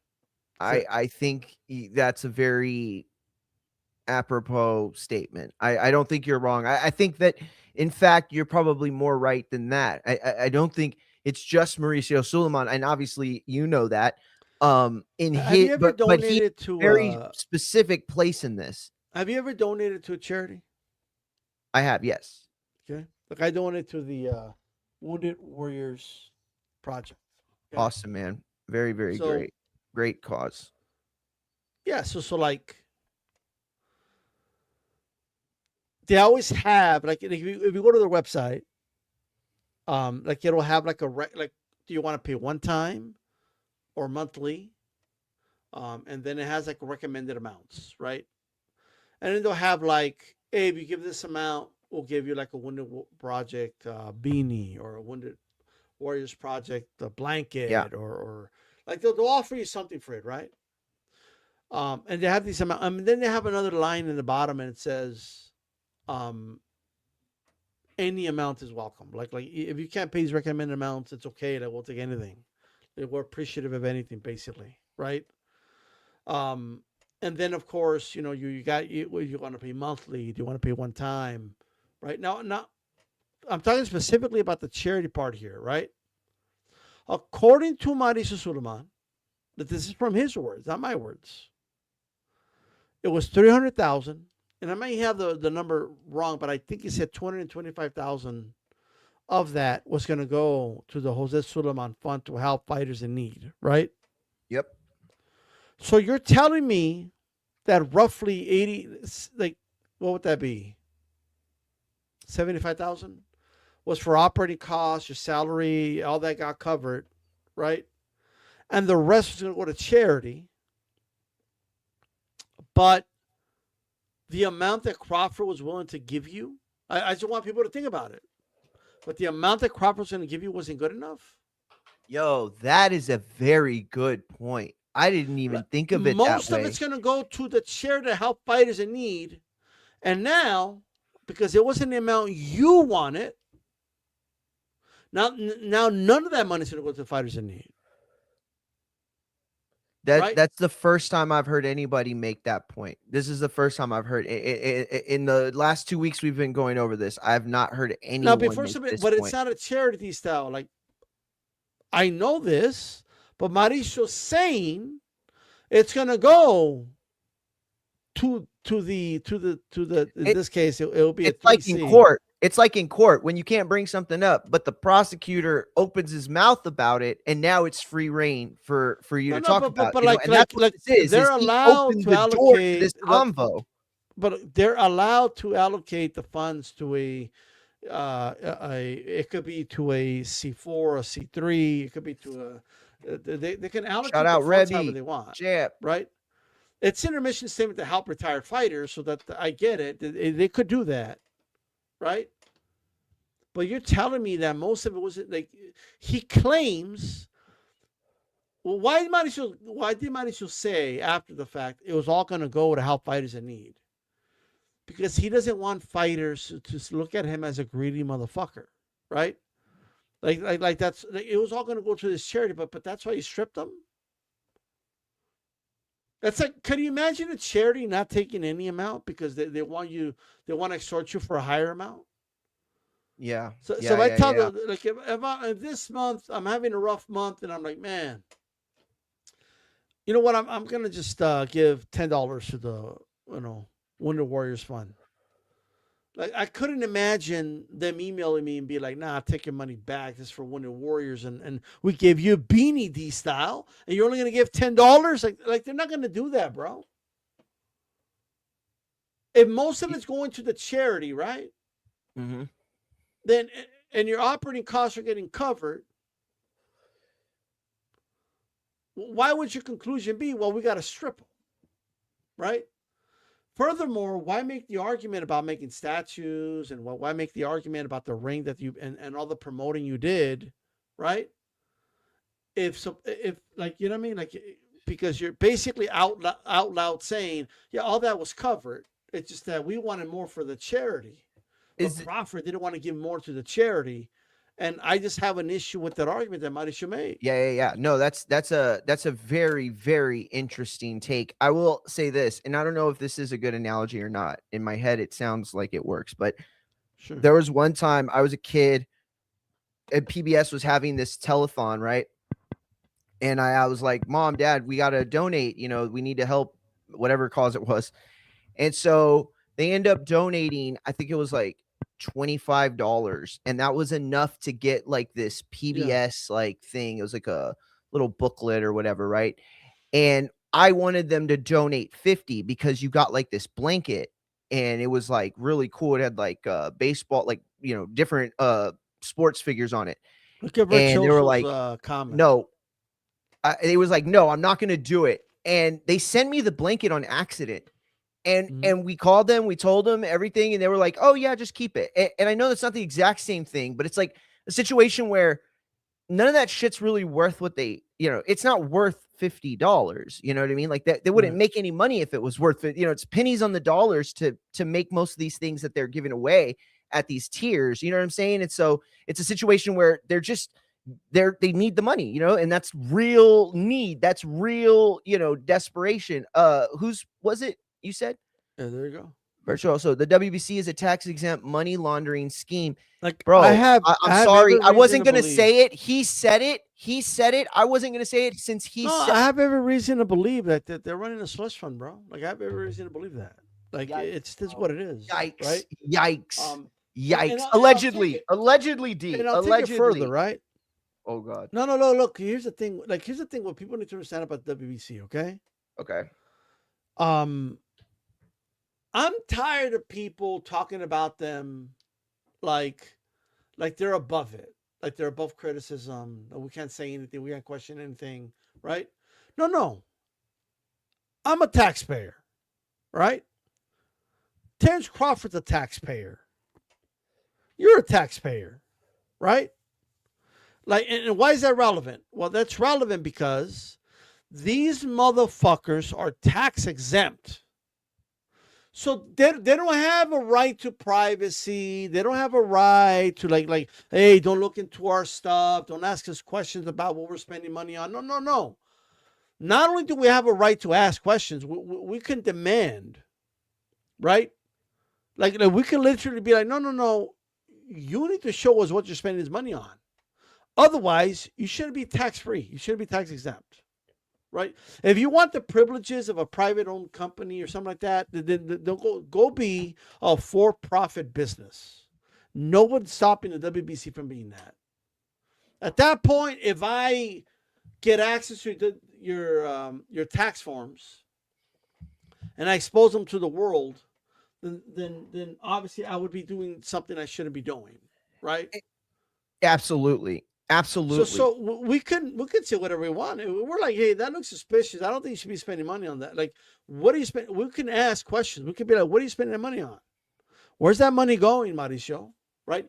You claim like 80% of Crawford's sanction fees are going to go to a charity, right? So do 80% of all sanctioning fees go to charities, or like what? Like, how does that work exactly? And can we see the transfer? Can we see where it's allocated? So we have a right to ask that.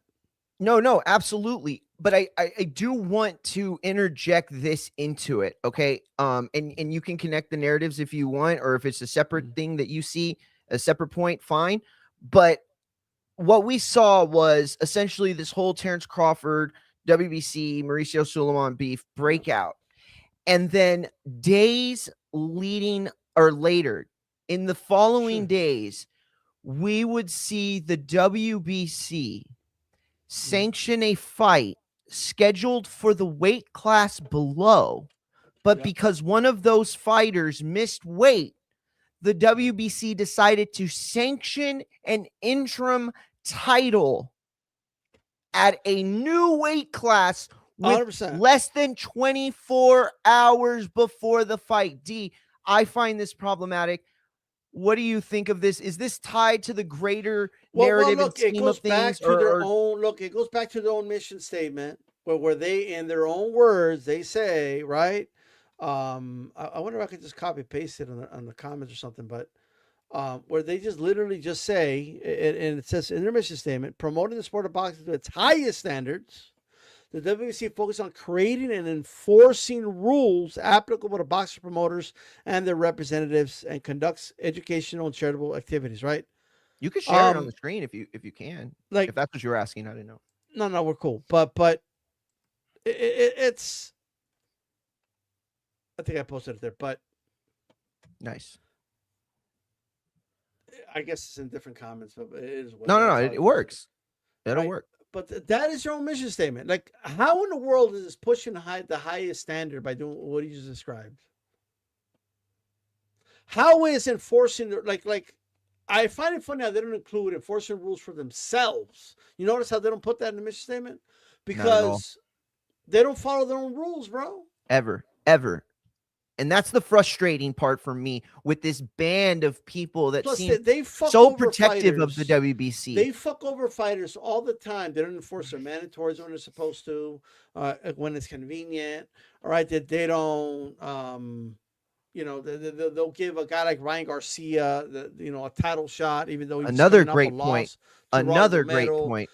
They'll a fighter doesn't make weight, and they let him fight in a weight class above that for an interim title. Like this is like just dumb, bro.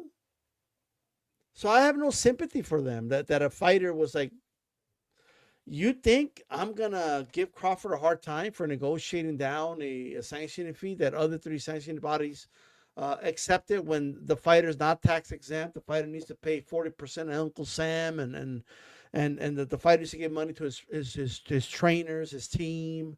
The other three sanctioning bodies. It don't break out. It don't cut. It don't cut a long way. That's what people don't understand is it doesn't go a long way. When we started covering this sport, dude, in 2013, 14, I had no idea the real expenses that a fighter occurs. And that's the other part about it is like they always talk about, oh, well, they'll give them money when they get to a certain level for nutritionists or coaches or whatever. And it's like, yeah, but this is a guy whose only job is to train, right? So like the expenses of living, taking care of your children, school supplies, food, like all the daily living shit is factored into his professional job. So this money, again, that's already split and divided up at least 5 ways, for most fighters is, I mean, not equally, obviously, but there's a split that's automatically coming out of your check the moment it's received.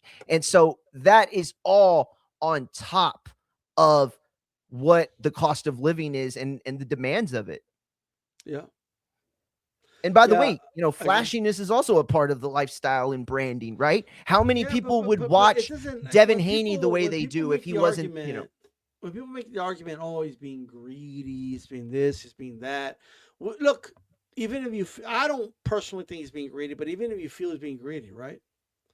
The reality is he's in a position to be greedy. The WBC's not. Okay? If the WBC wants to be greedy, right?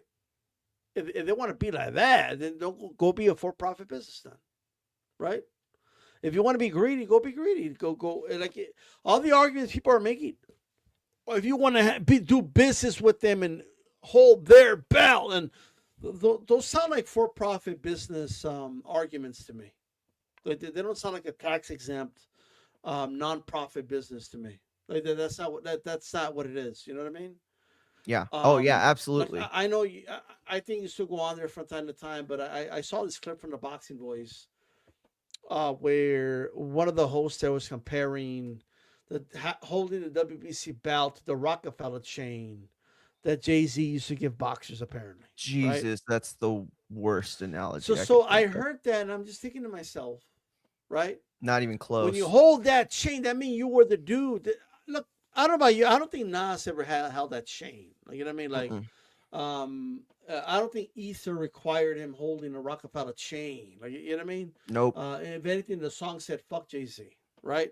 So, like, it is what it is. I don't think Eminem ever needed the Rockefeller chain. I don't think Dr. Dre needed the Rockefeller chain. I don't think NWA. Like, I don't even know a lot about hip hop, but I'm just guessing, right? No. But even so, Rockefeller Records is not a for-profit business, though, right? Like, it's not. Like, at the end of the day, that's not what it is. If the WBC wants to be like that, if WBC wants to be, hey, look, man, our brand is so powerful that boxers just holding our belt makes them millions of dollars. Like you really believe that? Then go be a for-profit business then, right? Bro, you're so right about this, though. You're so right about this. But the frustrating part is that, and I'm not even picking on you. All right. I think it's DSC, DSC Sanchez. I'm not picking Daisy. on you at all. But I am saying this, right? To say that, Crawford has to comply is giving WBC a level of authority that they don't have, that they've never had. Like, why does Crawford have to comply when the Yeah, but WBC doesn't it's all comply? about frame. Like what people don't understand, right?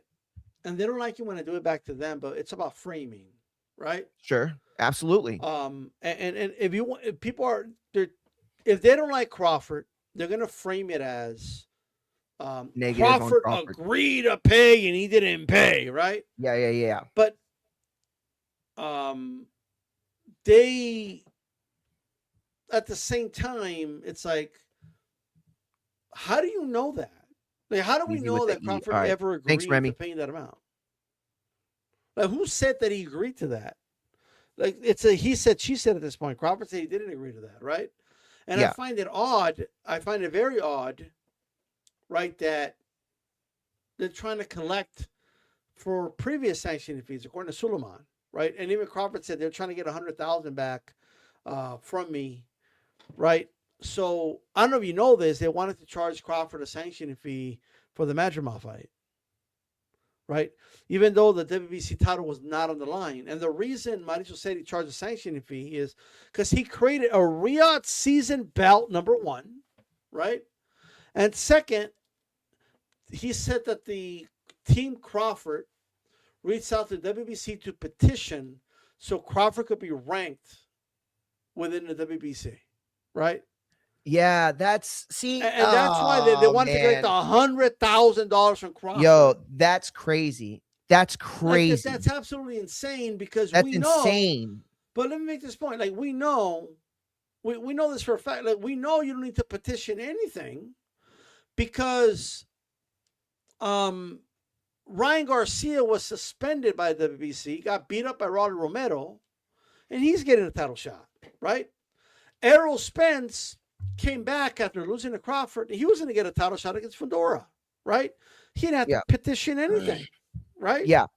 So like you're telling me because of a petition to put him in the rankings, you wanted 100,000? Like what Yeah, type of greedy ass shit is that? that's crazy. That's crazy. And then here's the other part of it too, right? Because this idea that like he has to comply. And by the way, Daisy, again, I'm not picking on you at all. This is a narrative that's coming from Pick on social Daisy. media. Yo, by the way, that's a really pretty way to spell that. I love it. But at the end of the day, I think that you go and you say, okay, well, they ranked him here and they did this here and they built up his career. What I remember is the WBC never, ever pressuring Earl Spence to defend that title against the guy who was ranked number one. What I remember is constantly the WBC backtracking and WBC politics continuing to get away or to get in the way of a fight that took place probably 4 years late than it should have been. And so, what do they owe him at the end of the day? He made his career despite not being WBC champion. Well, we already know, we're not dumb. We know that if someone has a world title, right, that you could just do a unification or an undisputed fight with the other title holder, right? You don't need to be petitioned to be ranked by WBC to fight for undisputed if you already have the WBO, WBA, or another belt, right? Like it's the whole thing is ridiculous. And this is such a frustrating conversation, dude. It really is. And now we know because for years, because here's what I love about this. For years I've been saying, yeah, that motherfucker, he makes those special belts because he wants to make money off of them. Exactly. Right? And now he revealed it. now is he saying outright? He doesn't say, hey, I made a Riyadh season WBC belt, so I deserve to get a sanction fee for that belt. Well, he can't do that, right? He can't do that, but he petitioned, and we're going to put him in the rankings is part of it. You know what I mean? Yeah, I agree. He creates the belt in the process, but by the way, the promoters pay for the belt. right? You Like know, that's the other thing. People don't know. and that's the other part too. And I'm responding specifically to Daisy's comment right here because you're right. You're right. He agreed, and then you get down to the what's your word worth and stuff. But the reason it doesn't make me mad is because the history, the data in the history shows us that when a fighter reaches a certain point, the sanctioning bodies bend over backwards for them. They did it for Floyd, they did it for Oscar, and they did it for Canelo many times. Okay. The point was that Crawford was never going to defend that 168 belt. The point was that he was no longer interested in giving sanctioning fees to the WBC. And the WBC did not have to go about it the way they did, right? This is a nonprofit business, something that I feel D-Style has made a very good case about. At this Why point, couldn't he take a lawyer building a case. I think he has done it successfully. why couldn't he take the money, the same amount that the IBF took, the WBA took, the WBO took? Why? Yeah, why? And here's the other thing, right? Because I keep hearing people say, "Oh, it's because the WBC he petitioned the WBC in order to get this Canelo fight." You guys need to just stop making shit up. You know damn well the WBC we didn't need the WBC's authorization to get that fight. Not Right? at all. Not even a little bit. Like first of we all, needed Turkey's money. That's first of all we all, needed. like Canelo could have fought him. Period. Like if it was a voluntary defense, he could have done it. Right? That's number one. Second, it was a WBO super champion status that got him that title shot. Right?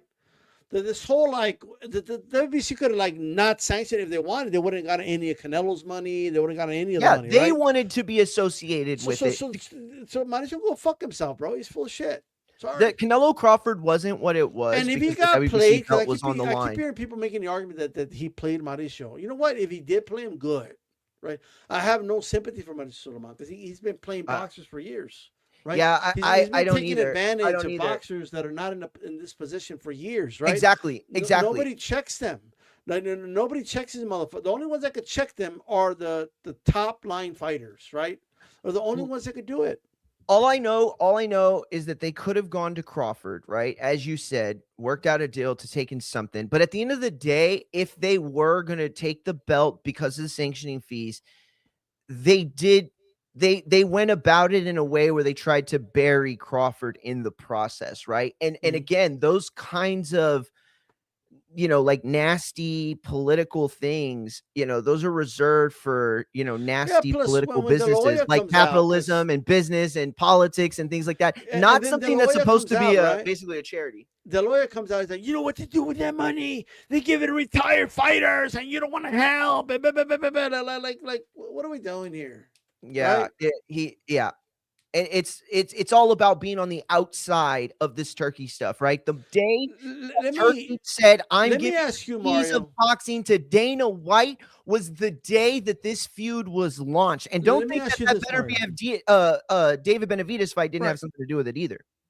Mario, let me ask you this, right? So if you ran a sanctioning body, okay? Okay. And a fighter like Terence Crawford just beat Canelo for the belt. Yeah. Right. Let's say you think 300,000 is good. Like you think that's a good amount, and that's the amount that you presented Crawford, the sanctioning fee that you're going to charge, right? Sure. And Crawford comes back and says, "I'll give you 200,000." I don't know the amount Crawford offered, by the way, but let's say that's what it is, right? Now you may hold your nose, you may not like it, right? But and then you hear, hey Mario, the IBF took it, the WBA took it, the WBO took it, right? If you know that, okay, you only need 80,000 for operating costs and your salary, right? And the other 120,000 is going to go to a foundation you care deeply about, right? To go help fighters in need. Are you going to take that 200,000, or are you going to do what Mauricio did and strip them? Yeah, I'm taking that 200,000. Because that 200,000 can go a long way, way longer than zero can. Right. My job would be to completely completely have the fun rejuvenated every chance that I get. Yeah, so all these arguments that people are making, oh, because WBC, they like acting like the WBC is the reason, by the way, that Crawford made 50 million, right? Yeah, that's crazy, dude. And Crazy. that's just objectively not true. And, Turkey Al Sheikh and the Saudis forked up the money. We all know that. And yeah, there's criticism that come with that, like, hey, is that blood money? Is that oil money? Like, what's going on? We've already had those discussions, right? But the WBC has nothing to do with the amount of money being spent, right? And nothing. here he is, gets a front row seat, gets a suite, right? Gets his brand plastered all over the biggest event of the year, right? Here he is, Mauricio Suleiman in his glory, right? And to me, it's like, bro. And I said this before the fight: just sit down and collect your sanction fee, bro. Like, sit down, shut the fuck up, and collect your sanction fee. That's it. That's all we need you to do, right? But I believe, and this goes back to the framing, that he's being greedy, bro. Like, his greed led to this, right? Like, point blank, period. I, And I I also don't want to ignore the, highly likely possibility that the WBC knew it would be a really bad look to have Canelo Crawford, the fight of the decade, sure, and not be associated with it. Have everybody? It's like, because what do these but belts who mean? Are they benefits meant to more from represent it? the best fighter out there? Or are they meant to represent the best fighter Right, willing to pay their fees at that moment? And again, I'm not saying that fighters shouldn't pay their fees if they agree right, to them and right. things like that. I'm saying that the structure of it is broken. It doesn't work, and the WBC seems more um what's the word, like when they're like just as at fault, Mm-hmm. comparable, no, not I forget, but whatever. And so they don't have anywhere to go with this argument to make themselves seem like they're the ones virtue Right. signaling.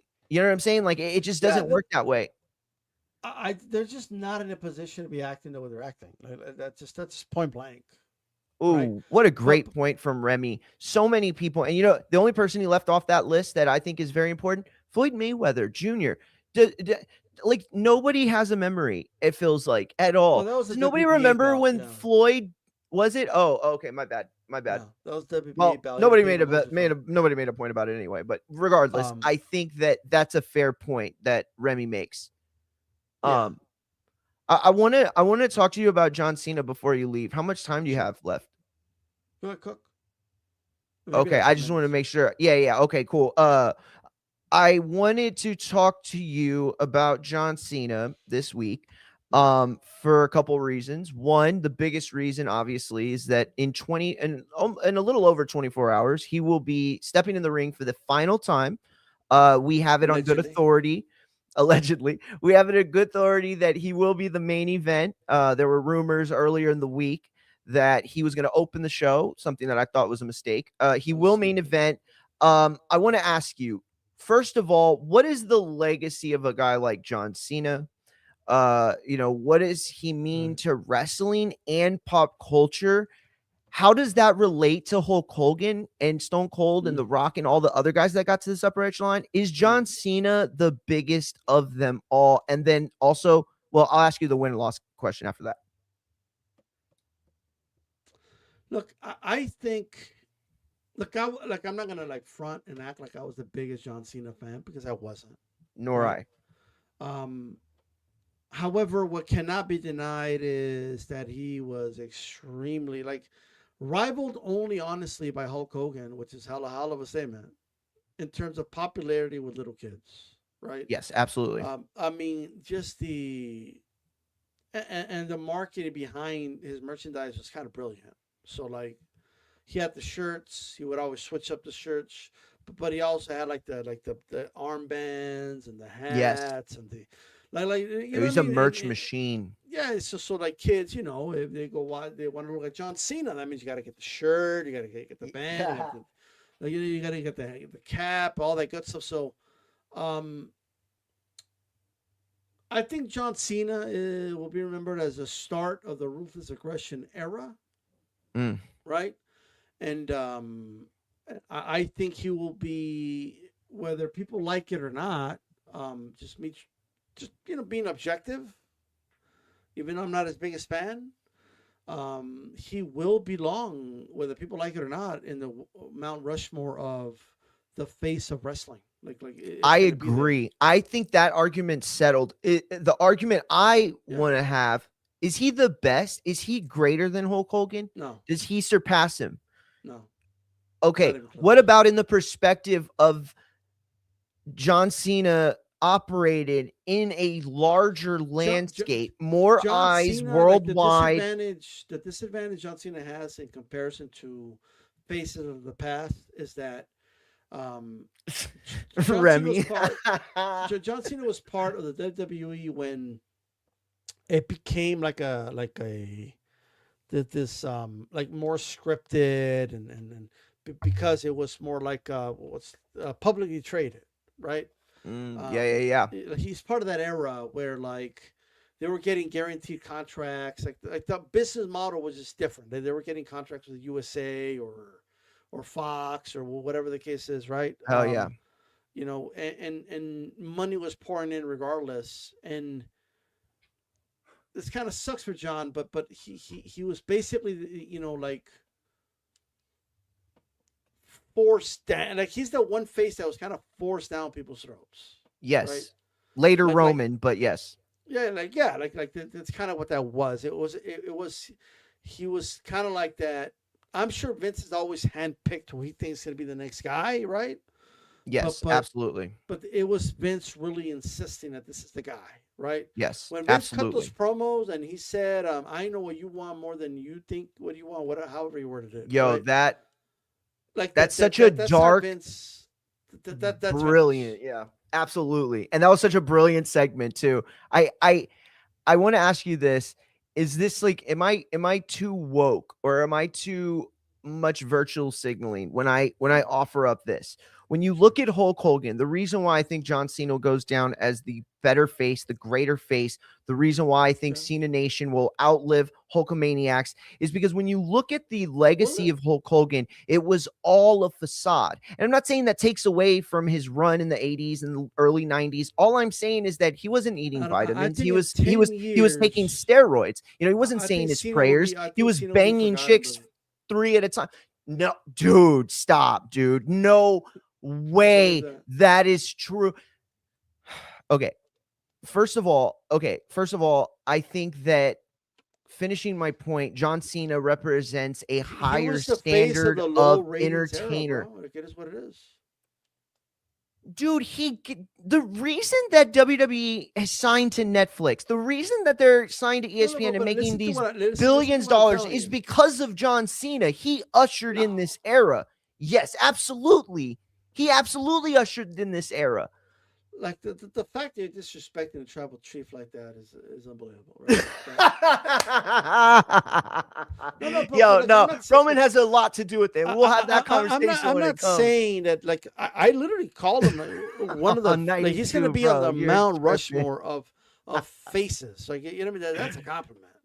Okay, but what I'm telling you is he doesn't compare to Hulk Hogan or Stone Cold. Like those two are like in a league of their own, right? Like they're like it's in terms of impact, in terms of like what they did in that company, like the way they shaped that company and the success that the company had, right? Where we're talking about, dude, like No, you're wrong. You know why you're wrong? You know why you're if wrong? I'm wrong, This is Mario, why you're wrong. if I'm wrong, why is he not even going to get 10% of the audience tomorrow Eric that Champ. Hulk Hogan would get on main event? Because it's going to be on fucking Peacock. That's why. If it was on NBC or ABC, this thing would pop a fucking No, 10 point whatever million no, it rating. would Yeah, get like it absolutely a would. little It above, a would, little above what Goldberg it did, would like peak. maybe It 2 wouldn't million. average.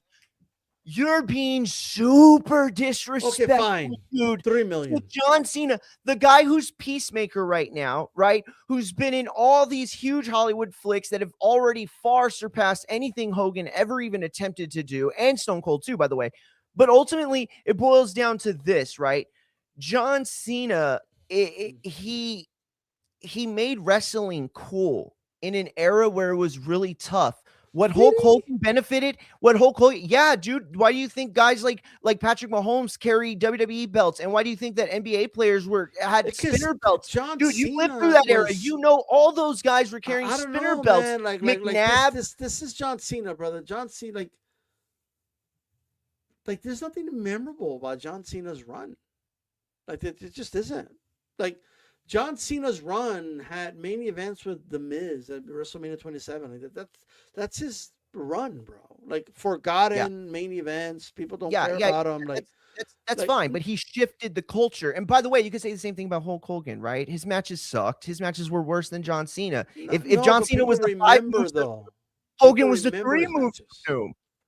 No, They remember the over theatrical, cartoonish they nature remember of Hulk the Hogan in that body era. slam Yes, of Andre still talked about, brother.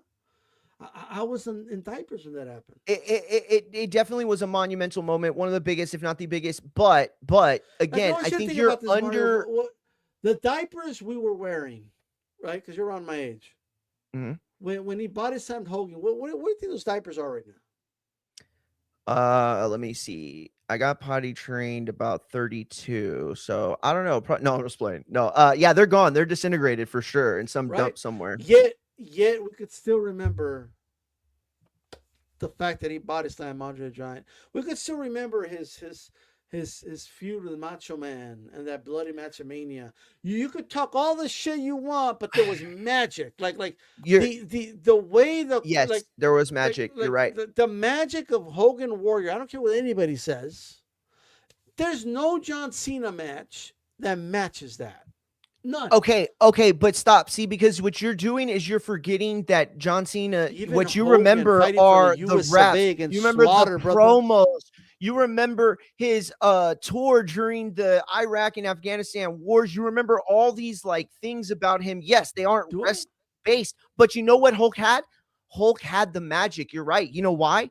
Because people still believed it was real back then, D. Yeah. That's what Hulk Hogan benefited from, is he had a bunch of marks in the ring. 40-year-old, 50-year-old marks that actually believed it. You Today, tell me. by the I don't. time John Cena was rapping with the chain around his neck, everybody knew No, that the what? product Because was bro, like scripted. Everybody. Cena, like it's not all his fault, but like he's the king of the 50-50 booking era. Like you know what I Bro, mean? Like Chido, that's what he is. hey, Cheeto, right there. He said it. Dude, Cena lifted Big Show and Test at the same time. Didn't even have Lesnar and Reigns. No, that was a different one. No, Yo, that man was a nobody cares about it horse. though. Nobody cares Because about of it. the B side. Dude, yeah, you're giving Hogan all this credit because it was fucking Floyd and Pacquiao. The B side of Right. Andre the Giant, well, he's a huge megastar. You're right. Nobody even came I don't. close to You matching are Cena's star power, bro. because that's how big Cena was. He was Without way above everyone else. Without Hulkamania, there is no sports entertainment. And Without Hollywood Hulkamania, Hogan, there is no WWF WrestleMania. almost goes under. So can you give Hogan credit for a company that he helped build and then brought to almost its destruction? Because I give Stone Cold, The Rock, and Undertaker and Shawn Michaels the credit for keeping WWF alive. There would be no WWE if Hogan and Hollywood and WCW got their way. So he built something up to just destroy it. It had to be rebuilt. Let me tell you something. Kids with no televisions and third world countries knew who Hulk Hogan was in his prime. Okay, that's how big Hulk Hogan was, brother. Like my grandma doesn't know who John Cena is. I'm gonna ask her tomorrow. Hey, No, grandma, you know ask her. No, she knows John Cena. Yes, she does. She knows John Cena. No, I'm telling you right now. If I ask my grandmother, hey, do you know who Hulk Hogan is? She knows who Hulk Hogan is. Sure, I'd be very, very. I'm pretty sure she would. I will say this though: in the last 10 years that I have been over at my grandma's house or my grandparents or somebody's house, and they had Spanish cable on, right? Telemundo, Televisión, Univision. There were news stories in Spanish, and John Cena's on there. I can't give it. I'm telling you, bro. I can't give the flowers to the guy in jean shorts, bro. I can't do it. Oh, it was a knockout. Damn it. I missed it. What happened? Either Pulev got knocked out or Gassiev got knocked out. I'm about to find out. Anyway, yeah, okay, so let me ask you this real quick. As far as the final match, which is Saturday in Sure. Washington, D.C., December 13th, streaming live on Peacock. He is facing Gunther. That's going to be the main event. Do you expect we see Vince McMahon, and knowing what you know about the lawsuit, knowing what you know about the power move that was made to rid him from the company, somebody even, who was it? It was Eric, shout out Gomez, asked what the thoughts were on the doc, the Netflix doc came out, and all these things. Do you think that Vince will be shown, being that, as you called it, John Cena was a Vince guy? No, I don't think he's gonna come out. I don't. So they don't show him. I don't believe they do now. Like it's they have no reason to anyway. Like I get everything you're saying, but in their minds, they don't think it's gonna be worth it. I'll be very surprised if Vince is showing in any capacity. There were rumors that him and Trump were going to be in the building for John Cena's final match. I always felt like the Trump stuff was probably BS, even though it was going to be in DC. But the Vince stuff, man, I don't know. Here's what I will say. I think that if Vince is there and they don't show him on camera, he'll end up being in the Unreal, because that Netflix show is a big part of what they're pushing now. And so he could be like the secret thing for like season 3 or whatever, Why are they putting this shit on Peacock anyway? Oh my God. Dude, Pulev got his fucking head knocked off. Damn. Jesus. Pulev didn't pull it off. He sure as fuck didn't. Hey, shout out to, who was it? Oh, Chi Death. Appreciate you, champ. Yo, this was nasty. Shout out. Oh my God, dude. He collapsed, D. Pulev collapsed. His legs just went out of his body. Yo, he was done on That's impact. So here, final question. I want to ask you about this. Okay, actually, two. Are you going to watch? And I think it was Remy who made the joke earlier that everybody's saying online that they're going to be watching Cena's last match and not the Gabriel Flores card. But are you going to be watching? And if it was up to you, being that John Cena's already lost to Cody Rhodes and he lost to Dominic Mysterio at his final PLE at Survivor Series San Diego, would you have John Cena get over in his final match? Or do you believe that the tradition of the guy leaving, putting over the guy staying, should remain?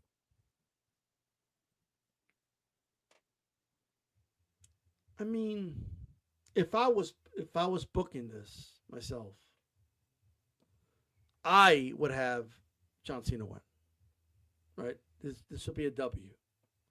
I would have him beat Gunther, and I would have it do it because people aren't expecting that.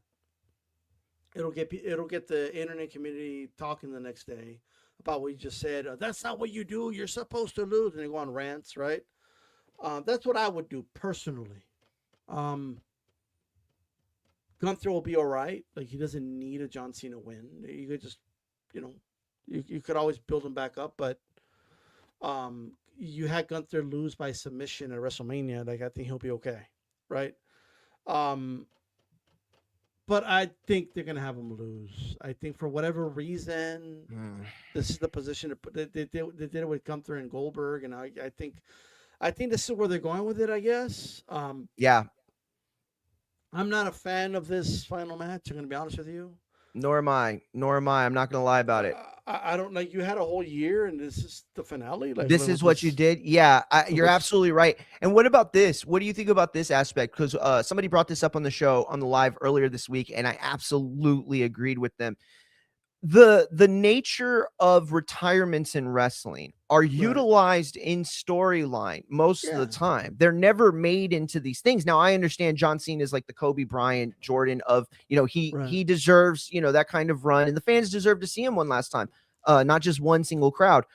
That said, though, right, you have this instance where I don't know, it's like nobody gives a shit, right? Because the stakes are all out there. It's just his final match. Everything's on the table. And we went and we rewatched Ric Flair, Shawn Michaels, which people might remember as the I love you, I'm sorry match. This is where Ric Flair had his career on the line in Right. WrestleMania against Shawn Michaels. He was beat. He was done. He kept kicking out. Shawn knew that he needed to deliver one more super kick that would finally put Flair away.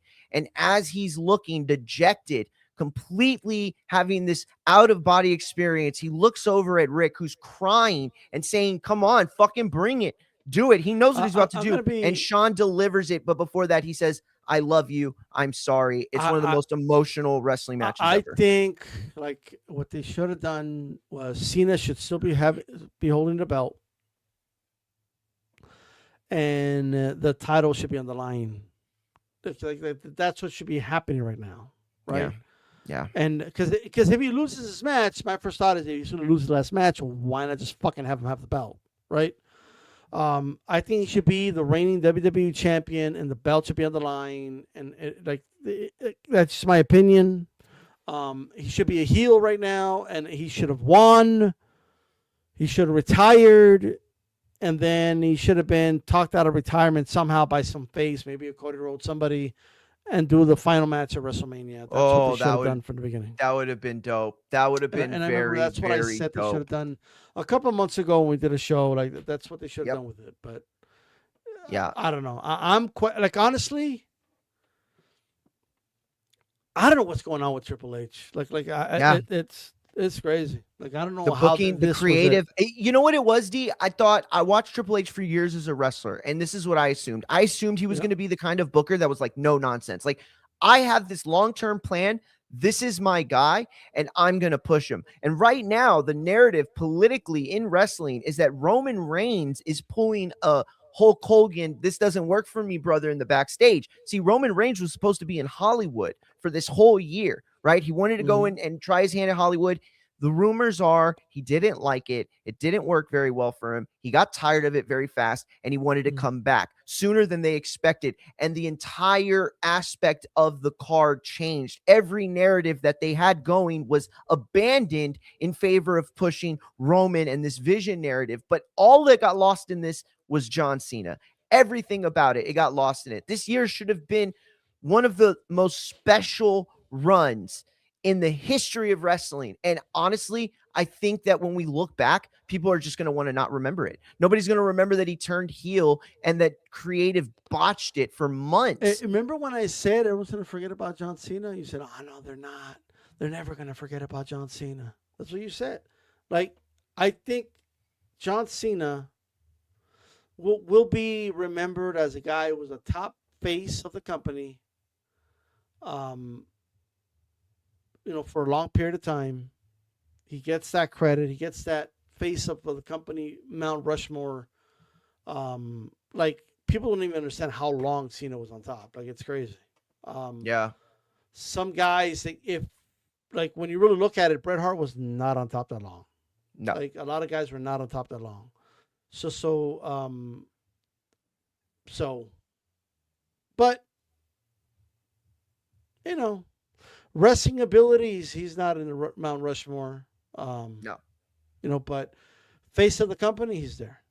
Yeah, I agree. Hey, man, we appreciate you tapping in with us, Sure. D, for real. I'm gonna head out too, so All right, man. yeah, I'll end the streams and everything. Shout out to Pulev. Hell yeah, and everybody, pull yourself up. everybody on my stream, make sure you go to D Latest. Styles channel, subscribe to his channel. Shout out to D. And if you were a visitor from his channel, you can go to Infighting FX on YouTube, TikTok, Twitch, IG, X, and Facebook. Yeah. So all those channels, Infighting FX, same handle all across. And we are going to rock out tomorrow for the John Cena final match. We'll be live for that. We'll also be live for the Rocha fight for the Gabriel Flores. And where is that again? Stockton, right? Yo, shout out Gomez. Peace, champ. Yeah, go to Infight FX, champ. Tap in with me. I'm live every week, Monday through Thursday, or for the most part, Monday through Thursday, and then Saturday for all the big fights. Uh, yeah, that was not the clip. Oh well. So yeah, we'll be live tomorrow for both the boxing and the wrestling. Shout out to Pulev. Shout out to D Style for being able to come through. Yo, y'all got to check out this knockout for real. This thing was vicious. Just an incredibly well placed combination. He put the jab out there long enough that Pulev really had no way of seeing the punch coming. He threw the so it wasn't even like a jab he threw. He kind of just put it in his face. Like he just kind of like went forward in his face and then went down and over to catch the chin. Just beautifully placed, beautifully set up, well timed. Great shot, dude. Seriously. The left, yes, it was a left hook. Thank you. Yo, I mean, picture perfect. And that's the exact type of offensive sequence you want to use against a guy like Pulev, who is slow to the pullback, right? This guy is often slow pulling back, right? Doesn't always get the hand up right away, back to the chin when he releases a combo, especially one that ends with his right hand. And I think Gassiev just saw this space that he needed to be in, and he exploited the distance. Absolutely exploited the distance. Somebody said they called this fight too. Who was it? El Cuerpo. Is that it? Al Cuerpo. He said that he called the 6-round knockout too. So nice on that, champ. Nice on that. He wants that Caballero fight, which I think would be a banger of a fight for real, for real. Man, Pulev, dude, he's having a hard time getting up. Well, I'm watching the replay, but he's having a hard time. Oh man.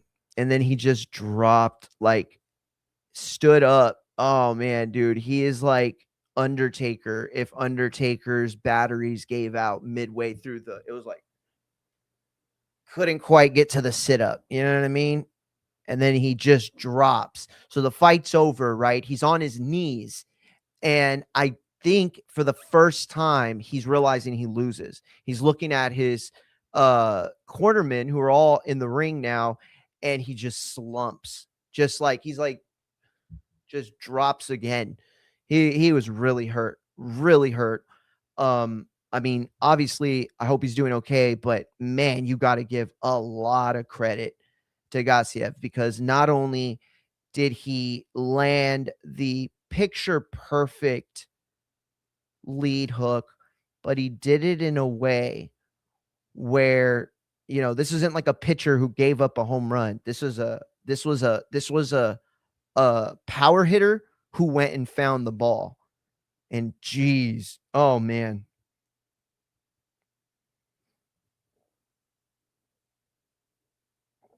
I'll clip it and put it on my socials. So if you fuck, picture perfect. That's gonna do it for us today, guys. We will be live tomorrow. John Cena's final match, Gabriel Flores, all of the action going down. Remember to follow Infighting FX on all channels. Shout out to D Style. Shout out to Ness, by the way, for coming through this week. Shout out to Abe Gonzalez. Shout out to who else was it? Mike Woods. No, who else was it? There's a bunch of people. Oh, Machine Gun Matt. Shout out to him. Super Mex too. Go to fightsatw.com. Check out all of my work that I do for the website, as well as what I believe is one of the top pound for pound best combat sports journalist staff in boxing for sure. But you can go there for your betting advice too. Fightsatw.com. Tap in with them. Tap in with me. Shout out to Eric Gomez. Appreciate everybody from D Style Show. I really appreciate it if you go to InFX, tap in. The channel is new. If you've subscribed to me in the past, that channel got burned. We got sent to the Shadow Realm. So new YouTube, new X, new basically everything except for Facebook. TikTok's new, Twitch is new, everything new. We had to restart, but it happened. So at the end of the day, you know what time it is. Appreciate everybody. Hey Ed, appreciate you, champ. Appreciate you tapping in. You had some great comments in the chat earlier too. I definitely made a point to highlight them. But yeah, shout out to everybody else, and we will be back tomorrow. Until then, peace.